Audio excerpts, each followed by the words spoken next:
night, ladies and gentlemen, the residents of Pike Corner, Harmony, Well Road, Little Bay, Cavefield Drive, Race, Tree Hill, Bishops, St. Clements, and all the surrounding areas. Welcome to this Democratic Labour Party meeting for the re-election of Dennis St. Elmo Kellman to the Parliament on November the 24th of May 2018. Sorry about that. We are going to start this meeting with praise by Bishop Marcus Hines. My name is Chairman for the night, Margot Harvey, and we're going to ask Bishop Hines to come and start us off with praise. Thank you very much, Chair Lady, and good night, everybody. It is a good thing to give thanks unto the Lord and in all of our ways to acknowledge Him. So, Father, tonight we thank you for this opportunity of coming into this area for this occasion. We pray that the words spoken here tonight would be acceptable to you. And we pray that those that have ears will hear, and we ask you tonight for your name to be honored and to be glorified. We pray for the security system, we pray for the police and all the others who stand in line for security. Bless this operation tonight, we pray, and let thy will be honored and thy will be done. As we pray, Lord, for those that are in authority, we pray that you will give guidance and you will give direction so that your name be honored, your name be glorified. Bless this community, we pray, in the name of God the Father, the Son, and the Holy Spirit. Amen. Thank you. Thank you. We give thanks to Bishop Marcus Hines for that prayer, for our guidance during this meeting, not this meeting, but all meetings, for this country, and for a good delivery back to the hands of the Democratic Labour Party from what we're seeing happening in this country. We really don't want to see a Sodom and Gomorrah in Barbados. So we just want to pray God's guidance for the Democratic Labour Party, that we will be able to take control of this country. Ladies and gentlemen, I'm going to bring a lady who would work with Mr. Kellman over the years, who can give you her side on behalf of Mr. Kellman and what she's discovered about him. You know, people have been saying all sorts of things, even people who don't know anything about him. So we're going to bring somebody to you tonight who can give you a background of what working with him and what she's experienced. I'm going to ask Samantha Smith, who's the personal assistant to Mr. Daniel Kellman, to come and give us some remarks.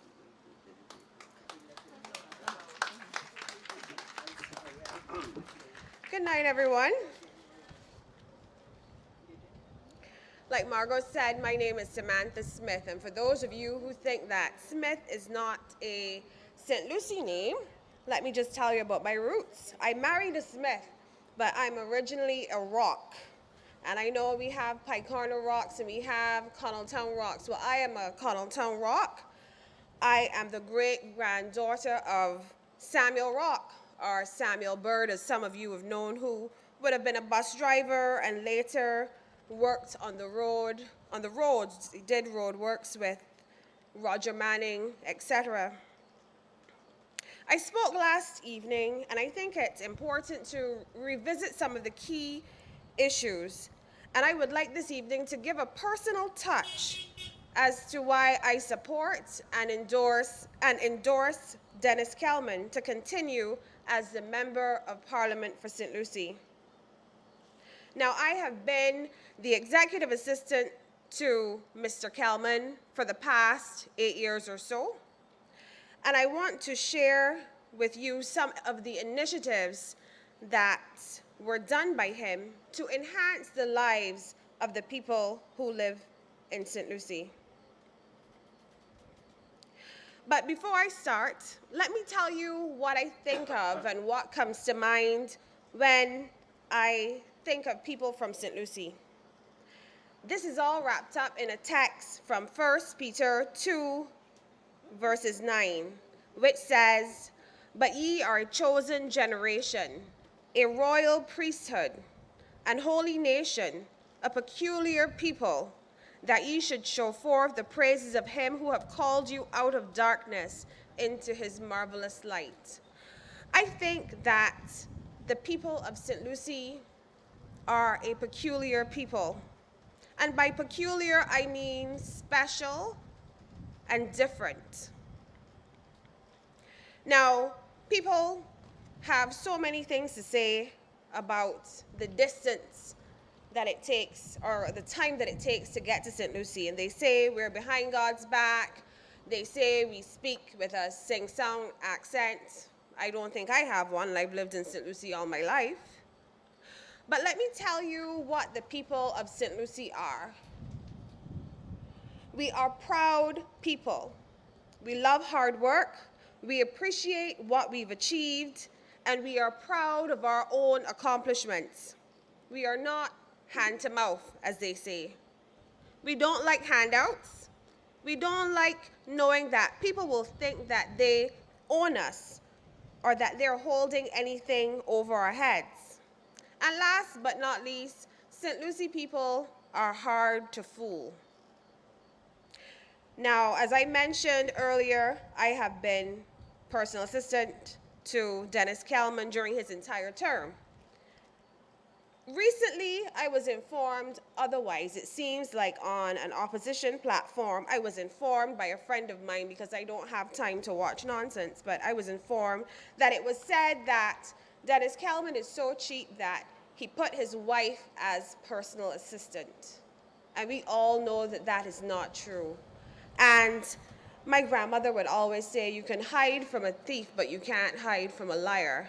And if people are willing to say lies that make no sense, imagine if they can do it for such a little thing, what they would do for something bigger than that. There are things about Dennis Kellman that he will not tell you about, simply because it's his personality. He thinks that there are certain things that you should not say, just because of his good nature. But I can say them.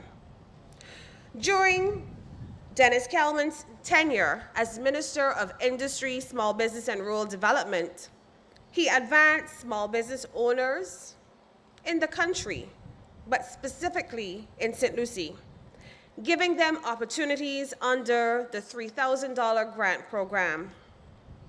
The reason I'm speaking about this is that it was not Dennis Kellman's initiative, but it took Dennis Kellman becoming minister to ensure that St. Lucie people benefited. Small shops got funds to stock their shelves.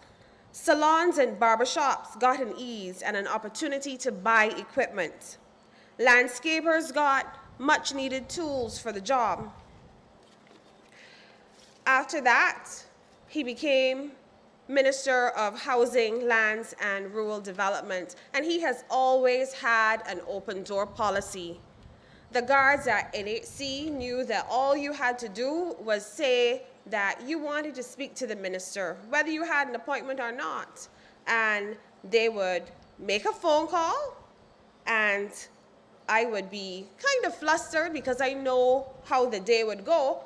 And I would say, but Minister, this person does not have an appointment. And he would say, okay, let them come. More so if you're from St. Lucie. A lot of jobs opened up, and he was able to provide lots of jobs for people. The minister gave support to schools, many schools, all of the schools in St. Lucie, in fact. I think during that time, I've become almost best friends with all of the principals. It didn't matter what they wanted, whether it was his presence for a speech, a day's notice, or whether it was funding for or support for some initiative, the minister never said no. Support to the students through the breakfast program that he continues to facilitate. Students benefited under that program, and also gift vouchers. Every child in St. Lucie that graduates gets a voucher from the minister. Every January, vouchers go out to the elderly in the community. Ladies and gentlemen, I know this. I do all of the printing. The minister signs each voucher personally. The hundreds of Christmas cards every December. So there's no class or category of person in St. Lucie that goes untouched by the minister. Every call for assistance. In fact, if you ever asked Dennis Kellman for anything and did not get it, trust that it is still on its way. If you look around in the community and you see things that are not done and you have spoken to Dennis Kellman, if it is not done, it is not because he has not tried, and it's not because that preparations have not been on its way. I'll tell you a personal story of mine. I had just completed my second degree, and I thought I was ready to conquer the world, and I wanted a job at the CARICOM Secretariat. This was many years ago, and I was not party affiliated, but the minister asked me where I would like to work, and I told him I would like to work at the CARICOM Secretariat. So he said, okay. By then, he was made CARICOM ambassador, and I don't think I've ever told this story publicly. Dennis Kellman asked me to print my CV, and I did. And he said he was going to Guyana for a trip, and he would speak to the Consul General there. I thought nothing of it. He asked for my CV, and I sent it off. And then 3 months later, I get another call. Dennis Kellman says, I am going to Guyana again. Can you please print your CV again? And I did, and I was wondering, why does this man keep bothering me? I doubt he's even doing anything with this CV. I was observer to Trinidad elections on behalf of the Bahamian government. And I had the opportunity to meet Edwin Carrington, who was the then Secretary General at the time. And on meeting me, he heard my name and he heard that I was from Barbados. And the first thing he said, you are the girl that Dennis Kellman keeps running me down about. Well, I didn't get the job at the Secretariat, but what I got was a member of Parliament who cared for my situation and who did what he said he was going to do. The minister is unbiased, and we all know that. It doesn't matter. He does not practice tribal politics. So you could be red, yellow, orange, or green. It does not matter. In fact, sometimes things happen, and I happen to whisper to Dennis Kellman, I say, do you know that person likes to wear red? And he would say, no problem, let them come. The minister invests in St. Lucie, and there's no greater example than his moving his shop from St. James on the West Coast, where he would get tourists and lots of people coming to buy from him, to actually open a shop in St. Lucie, to come and be among us every day. He also promotes St. Lucie wherever he goes. There's no license plate that is marked with an L that does not get a horn or lights simultaneously from him. Through working with the minister, I know that there are 44 churches in St. Lucie. Because he commissioned a painting of each church, he went to the churches, had it framed, and delivered them as gifts personally. You know, sometimes we don't appreciate what we have until others appreciate it. Case in point, I have an old Jeep. There's so many problems with the Jeep, and I think every day I am just going to put this Jeep down until I come into contact with someone who likes the Jeep, says, oh man, I wish I had a vehicle like that. And then I get renewed confidence in what I have. Ladies and gentlemen, let me tell you that there are people in Australia, in Ecuador, in New York, and in Africa, and many other places in the world that values the contributions that the minister had made in his many attendances at these various conferences. The letters come in, and they all commend him, and they thank him. And this is what we in St. Lucie have. You know, years ago, not very long ago, we had only 2 voices in opposition. And weren't we lucky that one of those voices was from our parliamentary representative? He was advocating and petitioning for St. Lucie then, and he still is now. There is nothing that goes on in St. Lucie that Dennis Kellman does not know about. For instance, if someone comes and they tell you that they built on an extension to a school, or they built a watchtower to St. Lucie's Church, I want you to get in your cars, take the bus, go and see that they actually did this. And if you have someone that is constantly telling you about the things that they're able to achieve, then why do they want to be a member of Parliament? Let them stay outside and continue doing the many things that they seem to be doing. I want that the people of St. Lucie not be fooled. No one has to introduce you to Dennis Kellman. We see his photos, his posters up on poles and various placards. There's no other photo that is there with him to show alignment. He has pitched marbles with us. He has played dominoes with us. He needs no introduction. You know, in my area, there are various other parties nearby who stroll the streets and they introduce themselves to you, and they want you to be associated with them. They're asking you for a vote. But it takes elections to have that happen. There's a lot of work that needs to be done, and I implore the other candidates that Dennis Kellman would love to show you and to guide you to show you where we need the work done, and to join us in that work. If you can only help by becoming a leader, then that is a problem. So tonight, I don't want that anyone pulls the wool over your eyes. I implore you to know the facts. There's no pie in the sky.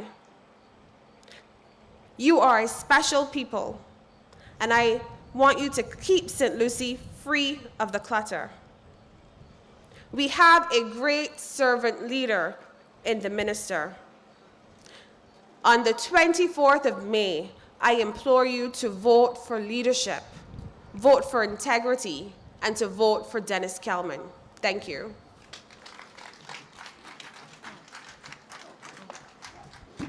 Ladies and gentlemen, you've heard from someone who works direct with Mr. Kellman and who have given you a rundown about him. She spoke a bit about education and building schools. As you will realize, we have a circular going around from the Barbados Labour Party candidate who said that he put on an annex at Half Moon Fort Primary School, and he put on an annex at St. Lucie's Primary. Ladies and gentlemen, if somebody wants your vote, why are they going to start off with lying? When did he do these things? When was it open? Where did the funds came from? Tell the gentleman, stop lying. We here on this platform want to deal with facts. When we say something to you, you can go and check it for yourself. Ask the gentleman from his video, when was this done? Show us, because if you're doing something for somebody, you like to take photos during the construction and all of that, that you have a period for when it started, when it was halfway, and when it was completed. Ask him for that. Stop lying. How can you ask somebody for a vote and you're going to start it off by lying to them? They have a problem with the Democratic Labour Party and education, because the Democratic Labour Party never eased up on education. I'm going to give you a rundown from our facts booklet. Tell them to tell you that anything in here is not true. The school's construction and refurbished during 2018. The St. Ambrose Primary School, the Anhill School, Harrison College, it built an information technology wing. Princess Margaret School, Hard Courts. The new auditorium at the Darrell Jordan School, that is in St. Lucie. I wonder why he didn't attach that to the Facebook thing he had going around. The Frederick Smith Secondary School, Hard Courts. The refurbishment of the Ardiston, the Edna Nichols Center. The West Paris Primary School, a new playing field. Grantley Adams Secondary School, a science lab. The Princess Margaret School, Hard Courts. These are a part of the other ones which we had mentioned before. The Barbados Community College, which did a language center. The Samuel Jackson Prescott Institute, 14 new classes and an annex. This law school, 24 new classrooms, an auditorium, a science lab, and a new auditorium block. Administration block. The Christchurch Girls School, a new canopy to facilitate the assembly.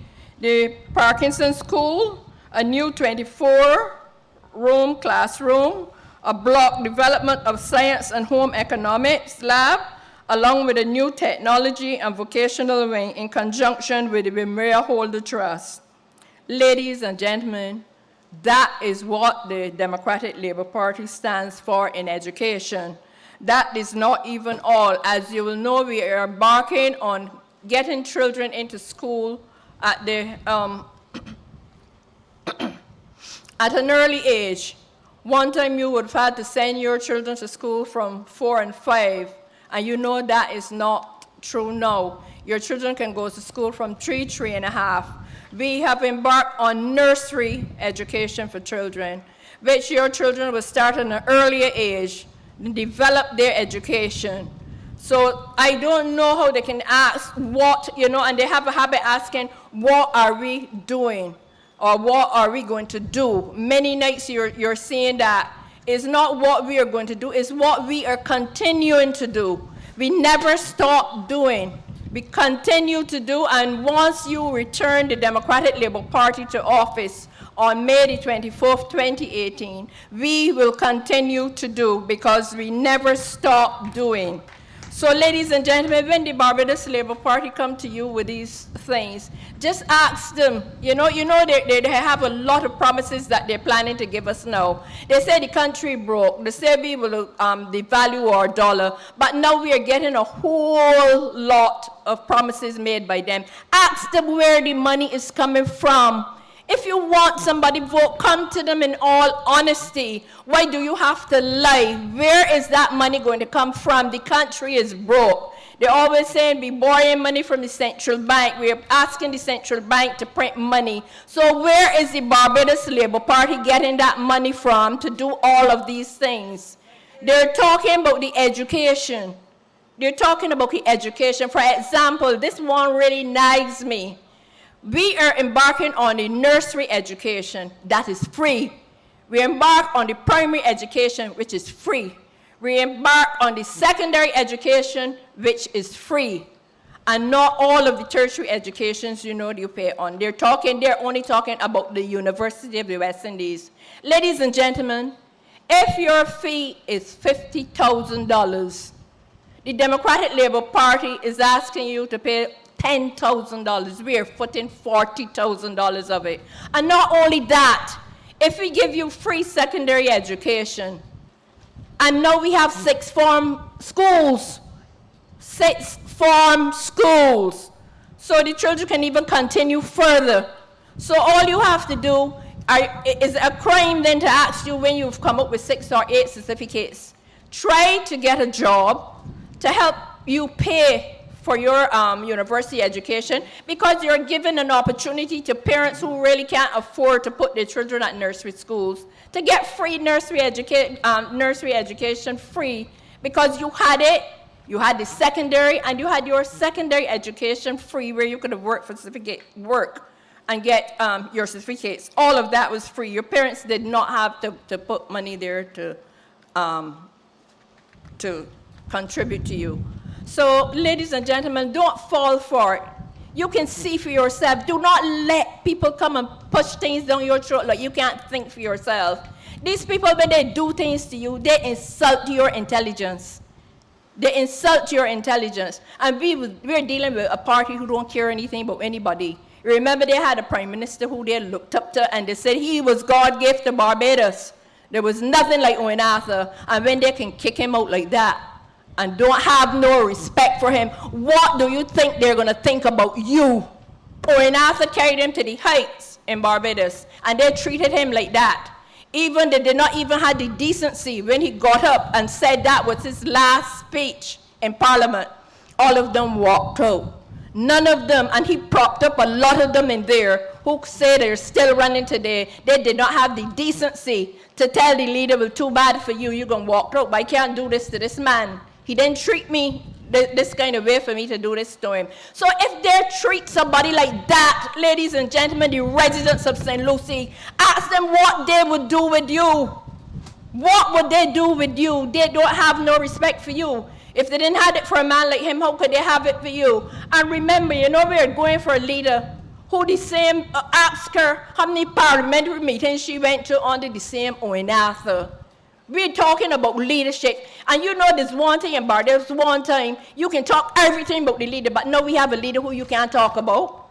They blister our prime minister left, right, and center. He took it and he said nothing. Now as you open your mouth about the Barbados Labour Party leader, you're doing the worst thing. You're insulting women. And she's the first body that insult women. When we had all the acts to pass in Parliament and laws to pass in Parliament, she wasn't there. And you women should realize that too. You should ask her, why didn't you go to Parliament and support all the laws which would have benefited us or which is of a benefit to us? Ladies and gentlemen, open your eyes. As I told every meeting that I've said before, a lot of you young people, you have data on your phone. If you want to find out something or think that the Democratic Labour Party is lying about an economy or another country, type it in your data on your phone and it will come up and you will see for yourself. The Democratic Labour Party don't have to tell you lies, because nowadays this world is small. It is small with the access of technology. So research these things for yourself. Do not allow the Barbados Labour Party to think they can come and tell you any kind of jargon and you're going to stand for it. Do not stand for it. On May the 24th, 2018, tell the Barbados Labour Party, we are tired of your lies. Go and come again. We will re-elect Dennis Kellman and the Democratic Labour Party to represent Barbados. Ladies and gentlemen, we've had I'm going to introduce to you a gentleman now who joined the Democratic Labour Party in 1956, and he's not looked back. He's 96 years old and 99 years old, and he's still batting strong for the Democratic Labour Party. Ladies and gentlemen, I'm going to invite Lescar Carlton from Crab Hill to come and say a few words on behalf of Mr. Kellman. I think it is.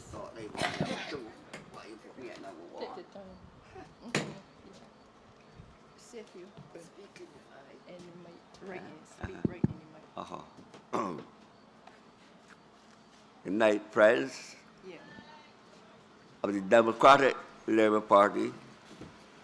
Gideon Lascar Carlton, born the 20th of February 1919.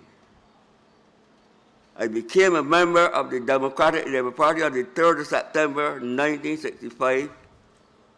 And if you cut me to the bone, you will see DLP.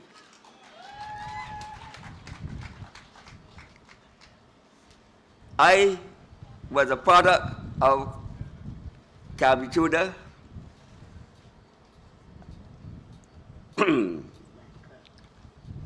Well, when they were the double members constituencies, whether I became then very fond of Mr. Branca and Cami.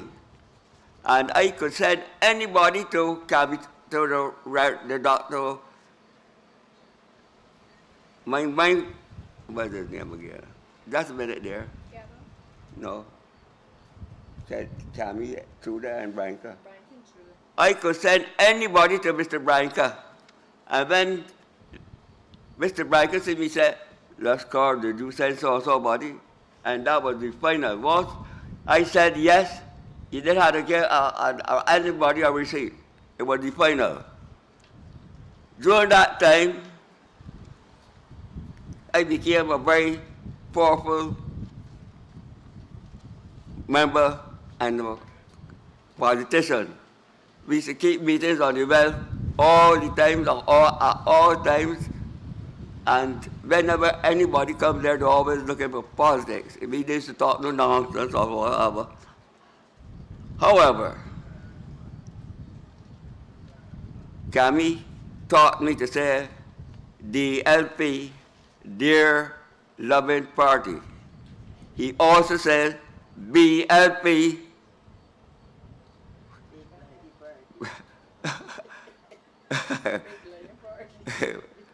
Most Lion Party. You know, DLP, Loving, BLP, Most Lion Party. That's it. DLP, Dear Loving Party, BLP, Most Lion Party. And you can see in the newspaper down on the sometime last week, so much things that you're promising like that's a chorus. And my mother used to say, promises is a comfort of fools. You know, because you can't go on and tell people you can give them every this kind of thing, and it costs something, it costs money. They used to use marlin in the corridor down there, and they hoping that they couldn't find all this money down there because they don't give them marlin anymore. You can't find it. We, as a group, have to be very careful because you know a life that floats fast, very fast, faster than the truth.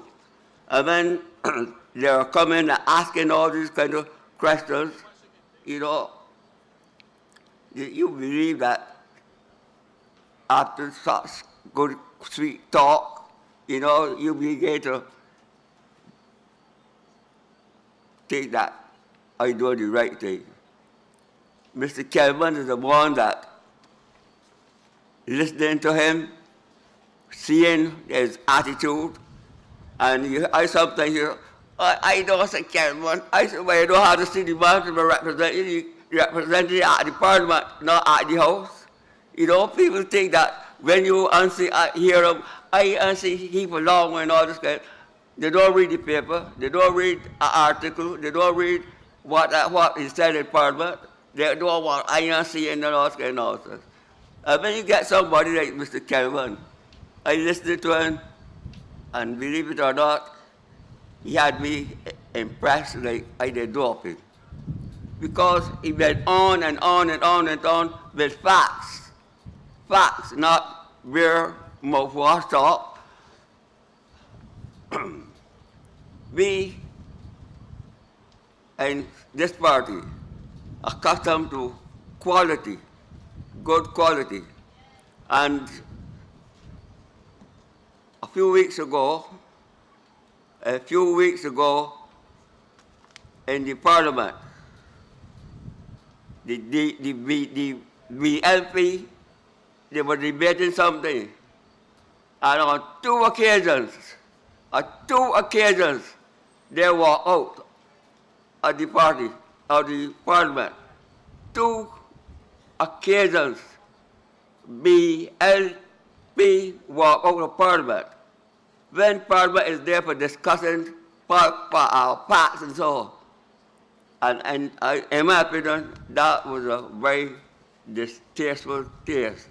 It didn't taste very nice because sometimes you and Van arguing and they got a point that you don't know and he put you to it and you would understand him. But when you can walk away and leave it right there, that is where we call it. Yes, not only disrespect, but ignorance. More ignorance than anything else. Because if you want to get a point, you got to listen. you got to listen before you could even reply, you know, because sometimes if you listen, when somebody said and talking until you miss the point, and that is exactly a part of the Barbados Labour Party, how they just operate. They don't listen, and they're always talking and think they could fool everybody. However, during the 70s, I was at Reed Street School Beach Center. I was up there because St. Clement didn't ready yet. And when they told me I had to go to St. Clement, I protested. I gave all kinds of things I didn't want. I didn't even know my corner. I didn't want to come. But after I come in my corner, I think that was my bare patch.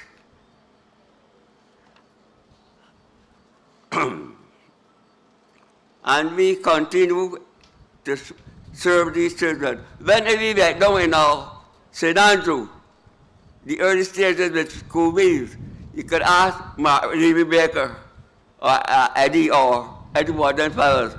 We saw people, big young girls and boys in the third class with a woman with a fit, going no cleaners at that time.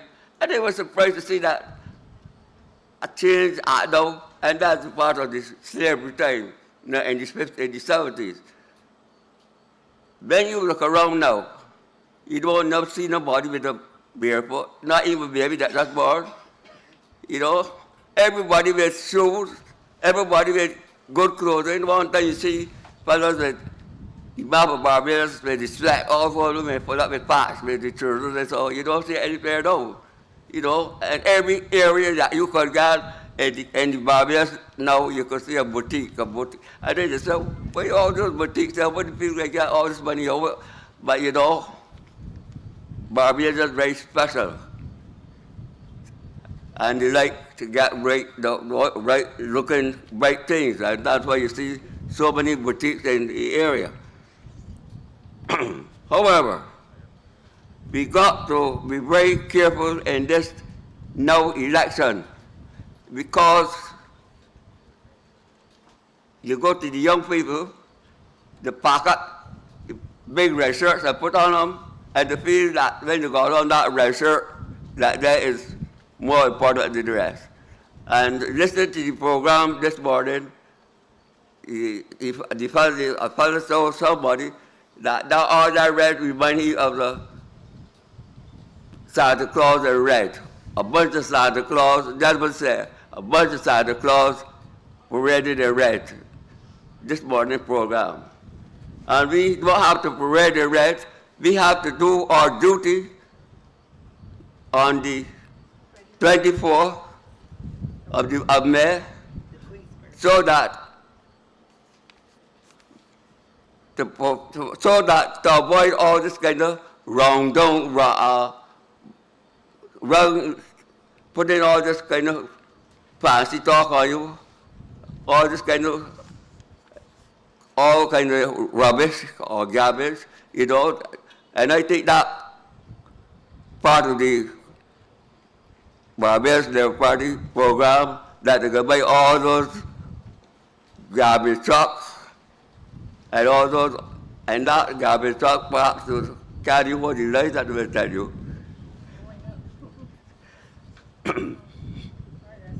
The next thing, I hear a fellow, sometime last week in the paper, he said, I belong to the Barbados Labour Party, and I will go to the poll late in the evening. But this time, I can go right early. And I said, well, you have not my ideas too, because we people looking at Mr. Kellman or anybody that, oh, he can get in. The Barbados Party going to bomb behind the net early and making sure that they put their acts there. Some of my people said they don't and said, oh, I get in later on. When they call to somebody, are you ready? I'm ready yet. And sometimes they say, oh, he can get in. You don't get in, so we say so. You have to get in when that X. You have to get in there early, one behind the next. When I was more powerful than I am now, I started a team behind me at Craft Hill. A team. And we would, I to the front, the leader, and my team coming up. And we was a Mark, who's about the LP, all the, and the straight, and V1 and V2 straight from top to bottom. You don't sit down and say, well, I coming back, and she coming in, all this kind of stuff. And, I'm ready yet. You got to be ready. If you say you're ready yet, you can't get to heaven. You got to be ready to get to heaven.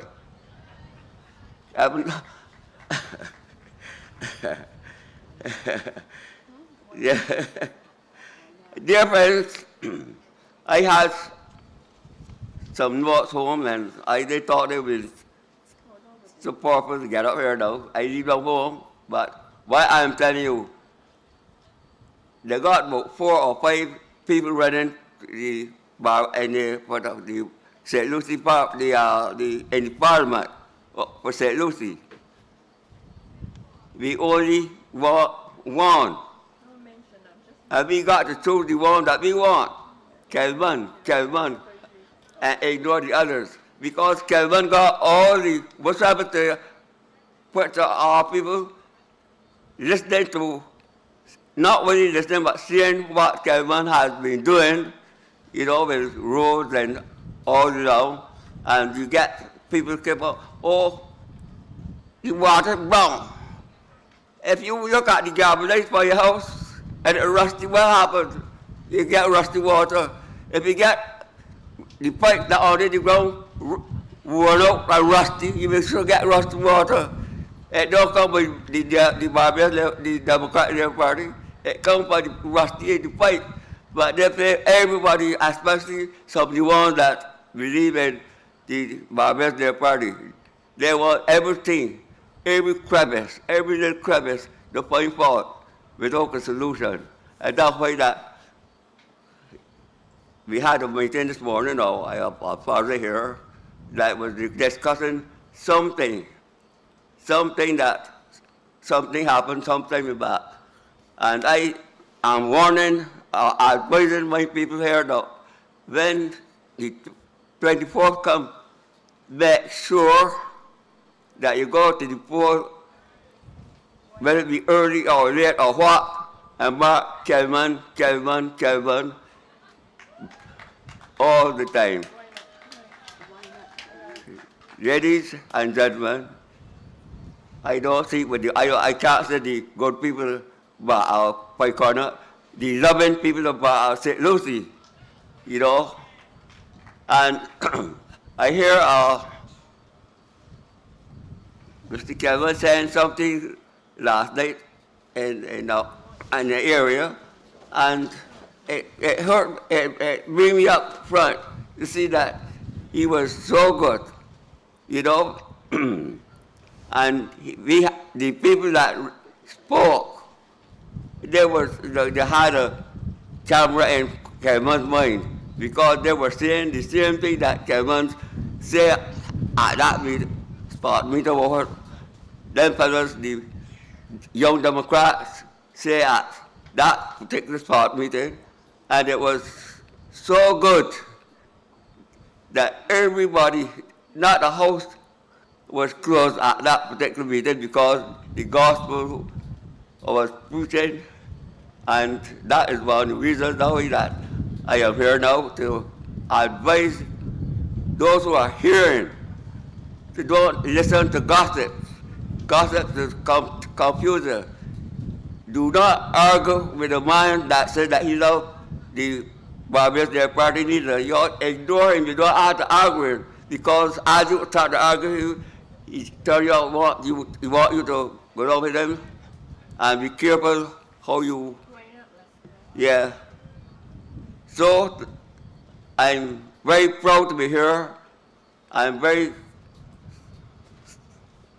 ready to tell all the people, when the 24th comes, remember Mr. Kellman. You know, thank you.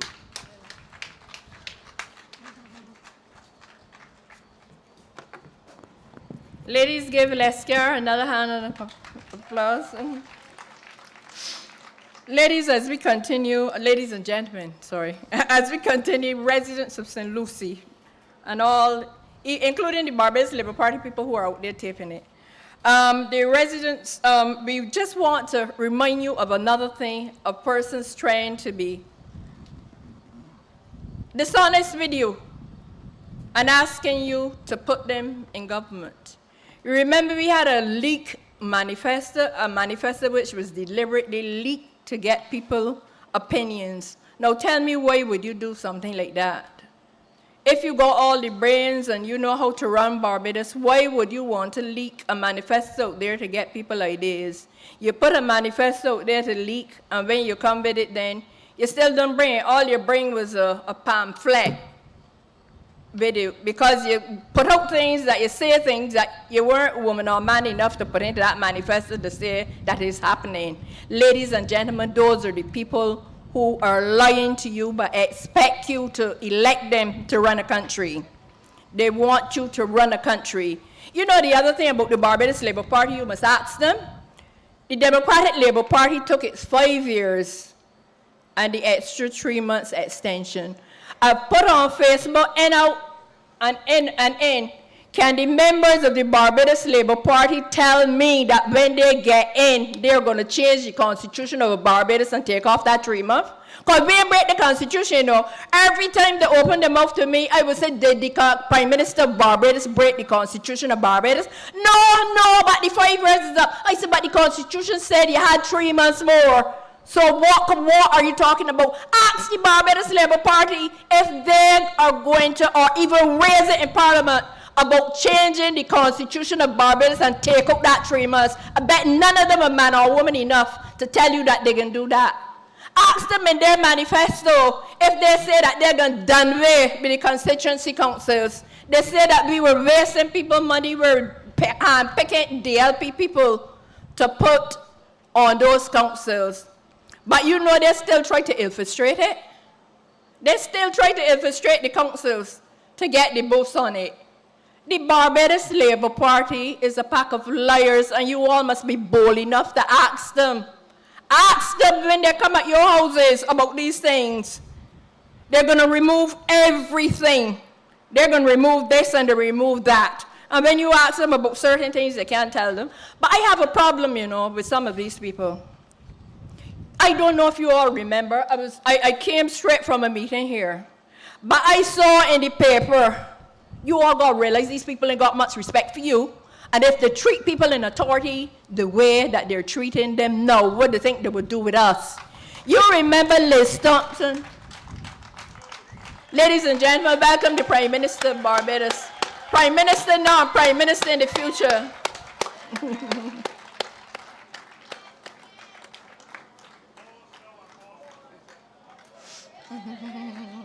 Stand up. I'm not going to keep you back. Hi, good. Ladies and gentlemen, you remember Liz Thompson at the Barbados Labour Party conference said that Mayor Monty is not a pit toilet person seeking to be Prime Minister. Now tell me which of you all here, 4 parents, never use a pit toilet. So tell me, how could Mayor Motley be thinking about you all? She don't have no respect for you when Liz Thompson could get up and say that. If it was not so, she would have get up and tell Liz, but you shouldn't say something like that, or Liz should have come back. Ladies and gentlemen, we have to open our eyes to what the Barbados Labour Party stands for. They don't have no respect. Now, all they want you for is your vote. After that, they say, well, the rest is we can do what we want. Now, we get their vote. Tell the Barbados Labour Party, you are not doing it. You are not doing it.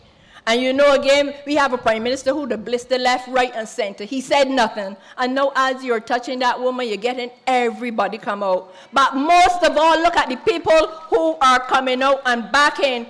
People who can go at those people, dinner tables and everything at night and sit down. Ladies and gentlemen, welcome Dennis Kellman to the platform. Our present MP and our one in the future also. Yes. You see, ladies and gentlemen, we have to look at these things and do not let the Barbados Labour Party fool us. Fool us, please, please. People of Barbados, open your eyes. They want people who can pull the shots for them. When the type of people who are backing them can tell them, well, we want this done, so we support you and we give you this amount to run your campaign. Ladies and gentlemen, for example, plastic chairs are up here. You all see the picture of the big living room suites they're sitting down. Ordinary political meeting. Now tell me, how do you all feel? You all sitting down plastic chairs. We putting down plastic chairs. They put it sitting down in big upholstery suites. Now tell me, who is supporting them? Look at the type of people that will be supporting them, that their whole platform is lined off with big upholstery chairs. Ladies and gentlemen, go on Facebook. You got data. And look and see the type of chairs that the Barbados Labour Party is sitting down in. Anyway, ladies and gentlemen, without any further ado, I'm going to call our present and future Prime Minister to speak to you. Ladies and gentlemen, your Right Honourable Frondell Stewart.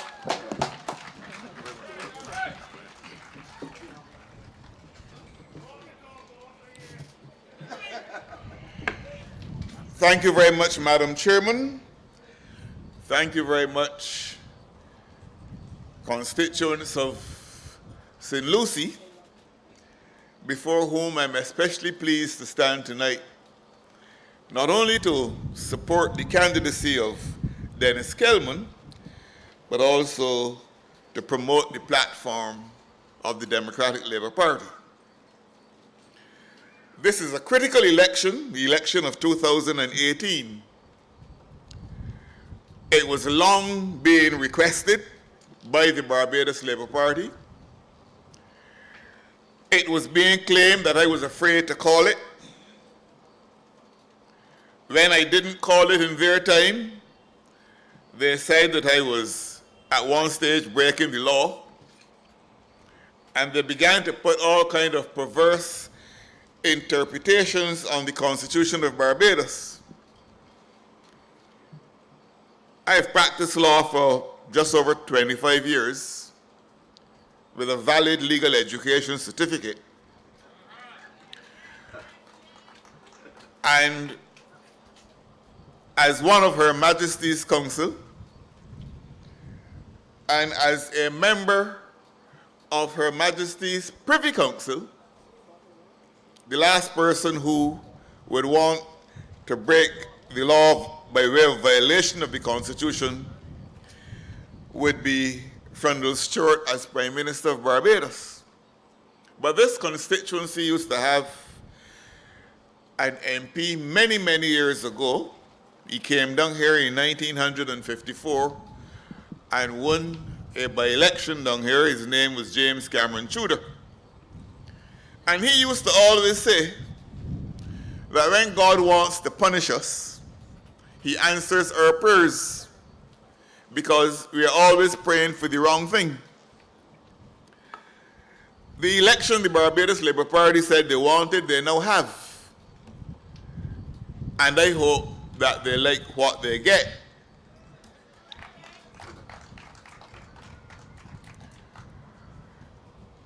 St. Lucie has been very loyal to the Democratic Labour Party from the 1950s when Cameron Tudor came down, but even before that.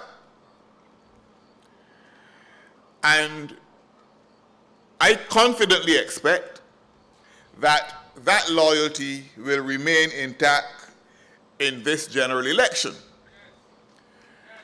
And that is why I am here tonight to emphatically endorse the candidacy of my colleague, the Honourable Minister of Housing and Lands, Dennis Kellman, who represented this constituency from 1994.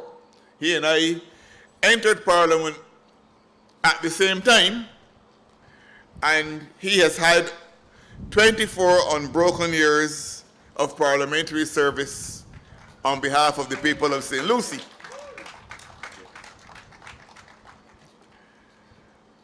All elections are choices between candidates. That is at the very low level of generalization. At a slightly higher level of generalization, elections are a choice between political parties. And at a still higher level of generalization, elections are a choice between visions of the future. In all three of those instances, the word choice recurs. Because in life, choices are important. Wherever I have gone in this campaign, I've tried to emphasize the importance of making sensible choices. And for the benefit of the young who read these Harry Potter books, I always refer to a conversation in one of those Harry Potter books between a Professor Dumbledore and Harry Potter himself, in which Professor Dumbledore said to Harry Potter, "Harry, it is not our abilities that determine what we are. It is the choices that we make. It is not our abilities that determine what we are. It is the choices that we make." And a moment's reflection would reveal to you that there are many people of otherwise outstanding abilities who, in the right set of circumstances, would be unstoppable in life. But they were never able to realize their fullest potential or actualize that potential or to realize their aspirations in life because they made bad choices. All of us know them. Amongst our friends, sometimes amongst our own relatives. Choices are important. And in this election, making the correct choice is very important. The choice between Dennis Kellman and his opponent in the Barbados Labour Party is going to be a very important choice. All choices carry consequences. And if you don't make the correct choice in this election, you cannot be heard at any time after May the 24th to complain about the consequences of making the wrong choice. Dennis Kellman has served the Democratic Labour Party faithfully from his tenderest years. From his early teenage years, he was serving the Democratic Labour Party, conscious of what the Democratic Labour Party was offering to Barbados and what it had the potential to do for Barbados. In that regard, when the time came for a choice to be made of a candidate for this constituency in 1994, he was chosen by the people of St. Lucie to represent them in the House of Assembly. I sat there with him,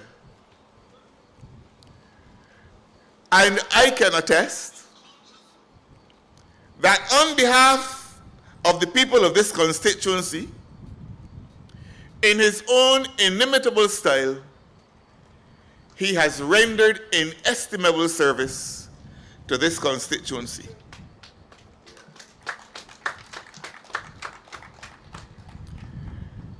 He did not always get what he wanted because he spent more time as an opposition politician than as a politician in government. And because St. Lucie has been so loyal to the Democratic Labour Party, when he was in opposition, St. Lucie was not a priority for the Barbados Labour Party when it was in office. So, by the time he came to office, there was a lot of catching up to do. What has happened in St. John also happened in St. Lucie. The Barbados Labour Party took the position that they had to look after the constituencies that were loyal to them, and that those that were loyal to us would have to await our coming to office. I know whereof I speak, because in 1996, Dennis Kellman will remember this, as two opposition parliamentarians, we were told by the Barbados Labour Party to submit the names of areas in our constituency which needed the urgent assistance of the government by way of expenditure on those areas. And quite trustingly and quite believingly, we submitted the names. The minister with responsibility for public works, transport, and housing at the time was a Mr. George Payne. And having submitted the information as we were requested to do, one day at lunch, going down the stairs of Parliament, I coincided with George Payne. And I asked him whether he had got the information which I had submitted on behalf of the constituency of St. Philip South. He said to me, yes, I got it. But I want to tell you now, I am doing nothing for you in St. Philip South. If the people of St. Philip South want something done, they either have to wait until the Democratic Labour Party comes to office, or they have to get rid of you. But as long as you are the MP for St. Philip South, and I am minister, I am not telling anybody to tell you, I am telling you myself, I am not doing anything in St. Philip South. That was the attitude. And of course, I did not murmur or complain. We had to wait our turn. And I am 100% sure that the attitude of the Barbados Labour Party to St. Lucie was no different from its attitude to St. Philip. The Barbados Labour Party has a long history of the politics of spite and vindictiveness. And all that was happening in that conversation between Payne and me is that he was letting me know that he understood all the values that he had inherited from his political ancestors in the Barbados Labour Party. That spite was the name of the game if you were not supporting the Barbados Labour Party. Even Errol Barrow in his day, when he was opposition leader and representing the constituency of St. John, in a speech delivered at a party conference in 1985 at our headquarters in George Street, a memorable speech, he made the point that the stage had been reached in the politics of spite and vindictiveness in Barbados under the Barbados Labour Party, that innocent people from St. John, if they wanted a job, had to give a false address. Because as long as they disclosed that they were from the parish of St. John, they were foredoomed to failure in terms of getting the job they were applying for. So understand the choice that you have to make tonight. If you make the wrong choice, you would be giving sanction to the politics of spite and vindictiveness for which the Barbados Labour Party is so well known. Madam Chairman is right. I don't know what they haven't said about me since I became Prime Minister of Barbados, but nobody has ever heard me around the place complaining because I'm no crybaby. As long as you do not deny me the right to respond when I'm ready, you are free to say what you like. But as soon as you respond, and respond in kind, then all kind of crocodile tears are being shed. I'm referencing that. All kind of crocodile tears are being shed. They can say what they like about everybody in the Democratic Labour Party, but you dare not say anything about them. And I'm going to come to that. You dare not say anything about them. So you in St. Lucie have heard over and over and over again over the last 3 or 4 years how corrupt ministers in the government of the Democratic Labour Party are. How much corruption there is in Barbados, although Transparency International, a kind of rating agency for transparency and corruption, gave Barbados the cleanest bill of health of all the English-speaking countries in the Caribbean. Politicians here in Barbados from the Barbados Labour Party were still telling the country how corrupt the ministers in the government are. And I challenged them over and over again.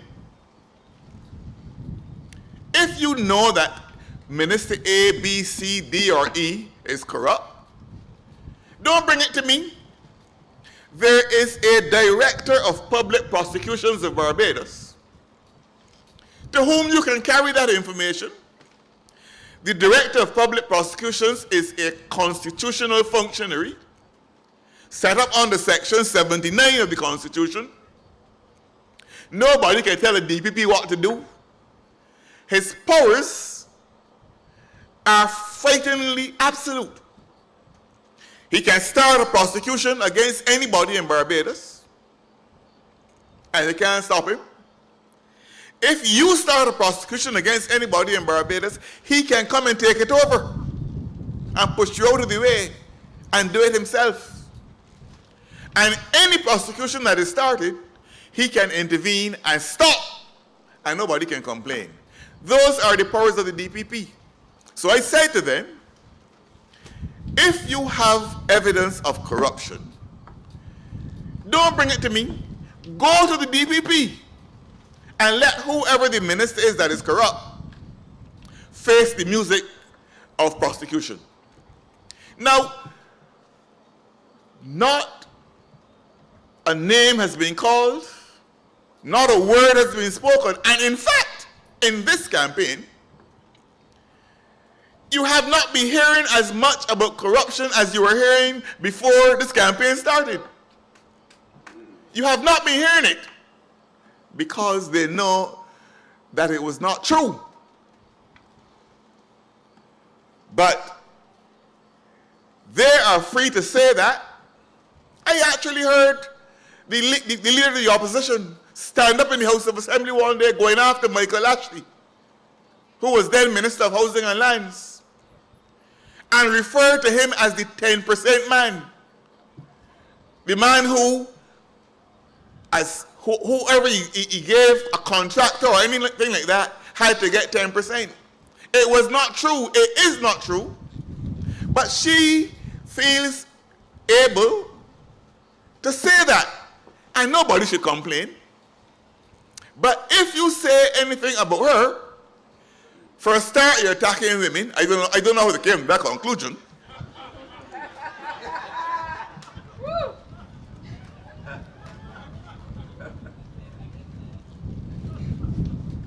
That reminds me very much of St. Paul's statement,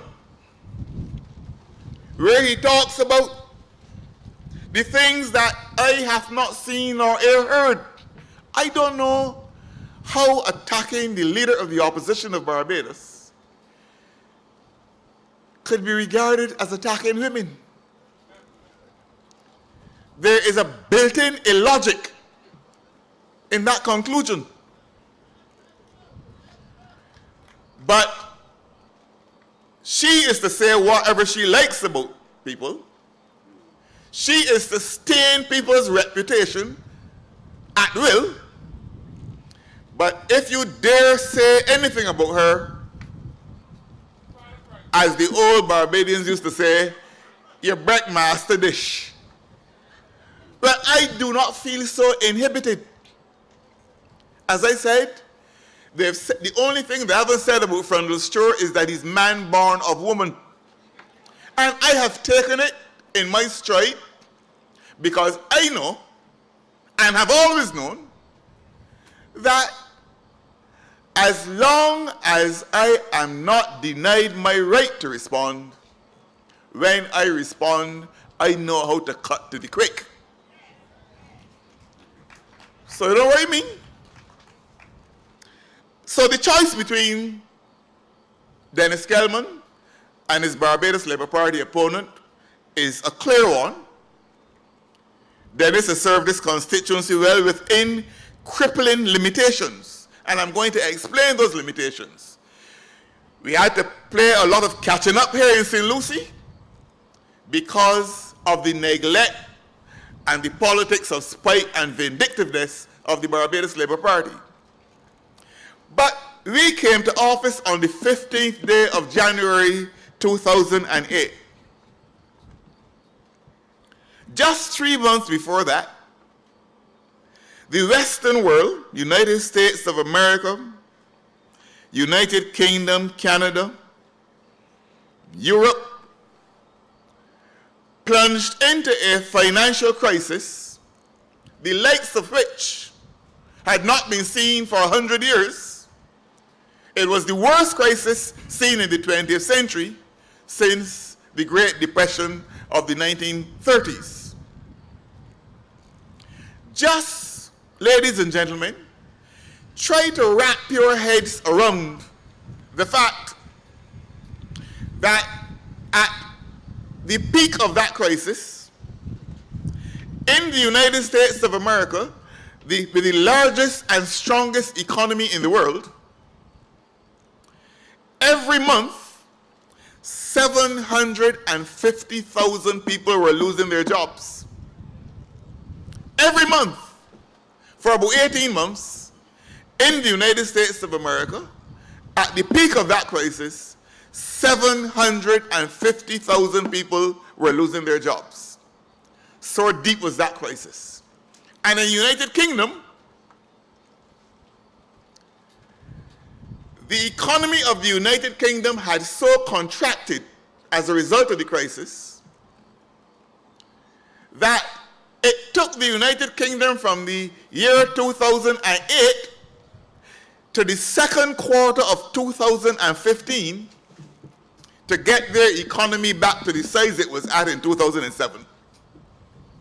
That is how deep that crisis was. It jolted the entire Western world.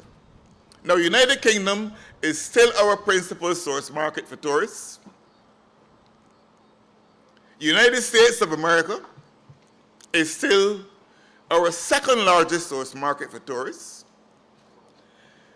And Canada is still our third largest source market for tourists. CARICOM, of course, is the fourth largest. If our source markets, United States, United Kingdom, and CARICOM, and later Canada, were under financial and economic pressure, the reverberations had to be felt here in Barbados. And therefore, we were put under pressure as well. Every single country in CARICOM was put under pressure. Everyone. And the two strongest economies in CARICOM, the economy of Barbados and that of Trinidad and Tobago, tonight as I speak to you, both of them have been determined by the rating agencies to be below investment grade. That is what we had to deal with. And of course, Trinidad and Tobago is an oil-rich country. But even the oil markets were affected, and Trinidad's earning of foreign exchange and of revenue from its petroleum sector has suffered as a result. That was the context within which I had to represent St. Michael South, the context within which Dennis Kellman had to represent St. Lucie, the context within which Richard Seeley had to represent St. Michael South Central, the context within which every single member of Parliament of the Democratic Labour Party in government had to represent his or her constituency. So you were not representing your constituents in ideal times. Our unemployment rate in Barbados went fairly high during the crisis. It's down now to rather more normal levels, just below 10%. Our deficit, the gap between what we were earning and what we were spending, widened to over 11%. And our foreign reserves were put under crippling pressure. That was the context within which we had to govern Barbados over the last 10 years. But we did not lie down and play dead. How could we? The things that we were able to do, we still did. So when we came into office in 2008, there was no Marchfield housing development in St. Philip. But there's a Marchfield housing development now. There was no Work Hall housing development in St. Philip. But there's one now. There was no Parish Land housing development in St. Philip. But there's one now. There was no Valerie housing development in St. Michael, or no Country Park Towers, or no Grotto, or no Country Park Towers, Grotto, no Ford Road, or Stewart's Lodge, no Valerie. They're there now. And the reason they're there is that one of the most pressing needs of the working class of Barbados at the time we came into power was access to housing. Upwards of 30,000 applications were lying down in the National Housing Corporation awaiting attention. And we had to respond to that. French Village and Fort Hill in St. Peter, same thing. Greens in St. George, same thing. And the infrastructure of Barbados had been run down, the road infrastructure. Recall that Prime Minister Owen Arthur, on the eve of the 2008 election, basically said that the roads in a parish like St. Philip were so bad that the government was setting aside $35 million to spend on road infrastructure in St. Philip. But if you have to spend $35 million on road infrastructure in any one parish, but you wonder how the people get around. But that was the reality. And those realities replicated themselves across Democratic Labour Party constituencies. That was the context within which we had to operate. in spite of it all, we were still able to achieve, on behalf of the people of Barbados, not only in housing, but also in the area of labor, where the Minister of Labor, Dr. Dlpbarbados,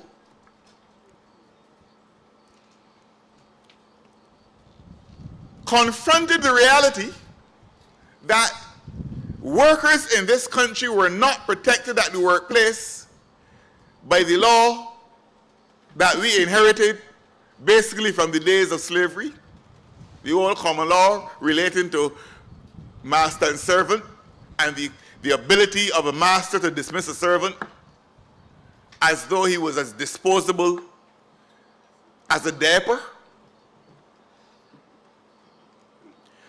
And from 1971, every single manifesto that was published in Barbados at election time promised to correct that, but nobody got around to doing it. Result, it fell to the government over which I preside, and over which David Thompson, before he died, presided, and of which Dennis Kellman is a part. And tonight, as I speak to you, we have in place an Employment Rights Act that now puts a more sensible balance in the relationship between employer and employee. In fact, that Employment Rights Act has so redressed the imbalance in the relationship between employer and employee that if an employer purports to dismiss a worker and the Employment Rights Tribunal thinks, on the basis of the evidence, that the dismissal was unfair, the employer can be required to take back the employee. That was not true under the old common law. Similarly, we have sexual harassment at the workplace legislation on the statute books to protect the women of Barbados in particular. Of course, thereby hangs a tale. We brought that bill to the House of Assembly because we thought it was in the best interest of all the women of Barbados. When the bill was to be debated, we were told that Ms. Motley was out of the country. I told the leader of the House, John Boyce, we need to hear Ms. Motley's voice on this issue, therefore postpone the debate until she returns. John Boyce did as I told him. She came back, and we still have not heard her voice. In fact, if we were waiting on her to get that bill passed, we would have to wait until the second coming. Because clearly, she did not want her voice heard on that issue. I don't know the reason. And quite frankly, I don't want to know the reason either. When we debated substantial amendments to the Domestic Violence Protection Orders Act, an act that was passed during the Sandiford years in 1992, her voice was not heard either. But you know, all of a sudden you hear now that if you say anything about her, you're attacking women, when not once, as far as I can remember, her voice has ever been heard raised in Barbados in defense of women. Never once. Mother's Day come and go. You don't hear her voice? But the politics of opportunism springs into action on the behalf of certain hypocrites in the Barbados Labour Party when you have to highlight these things. So the decade was a difficult and challenging decade, not only for rich countries like the United States of America, United Kingdom, but also for small island developing states like Barbados. And we got struck some other blows as well. And you see, a lot of uninformed discussion takes place in Barbados. And the distortions of the facts usually have to be confronted. Let me give you an example. In the year 2000-2001, when the Barbados Labour Party was in office, government's responsibility to the University of the West Indies was in the sum of $60 million, $60 million. That's the year 2000-2001. By the time the Democratic Labour Party was in office, and by the year 2009, government's obligation to the University of the West Indies had moved from $60 million to $197 million, more than tripled. And in 1 year, the year 2007-2008, wages and salaries at the University of the West Indies went up by $35 million in 1 year. So the government in office, the Democratic Labour Party government, had to face that as well. And we had to face it in the context of something else happening. As a result of decisions made by the government of Canada in respect of its citizens who were investing abroad in places like Barbados, as part of our offshore sector, we have something called, and have had it for over 40 years, a double taxation agreement with Canada. That means that if Canadian businesses are taxed here in Barbados, they can't be taxed in Canada as well. The government of Canada took a decision to make some amendments to that relationship.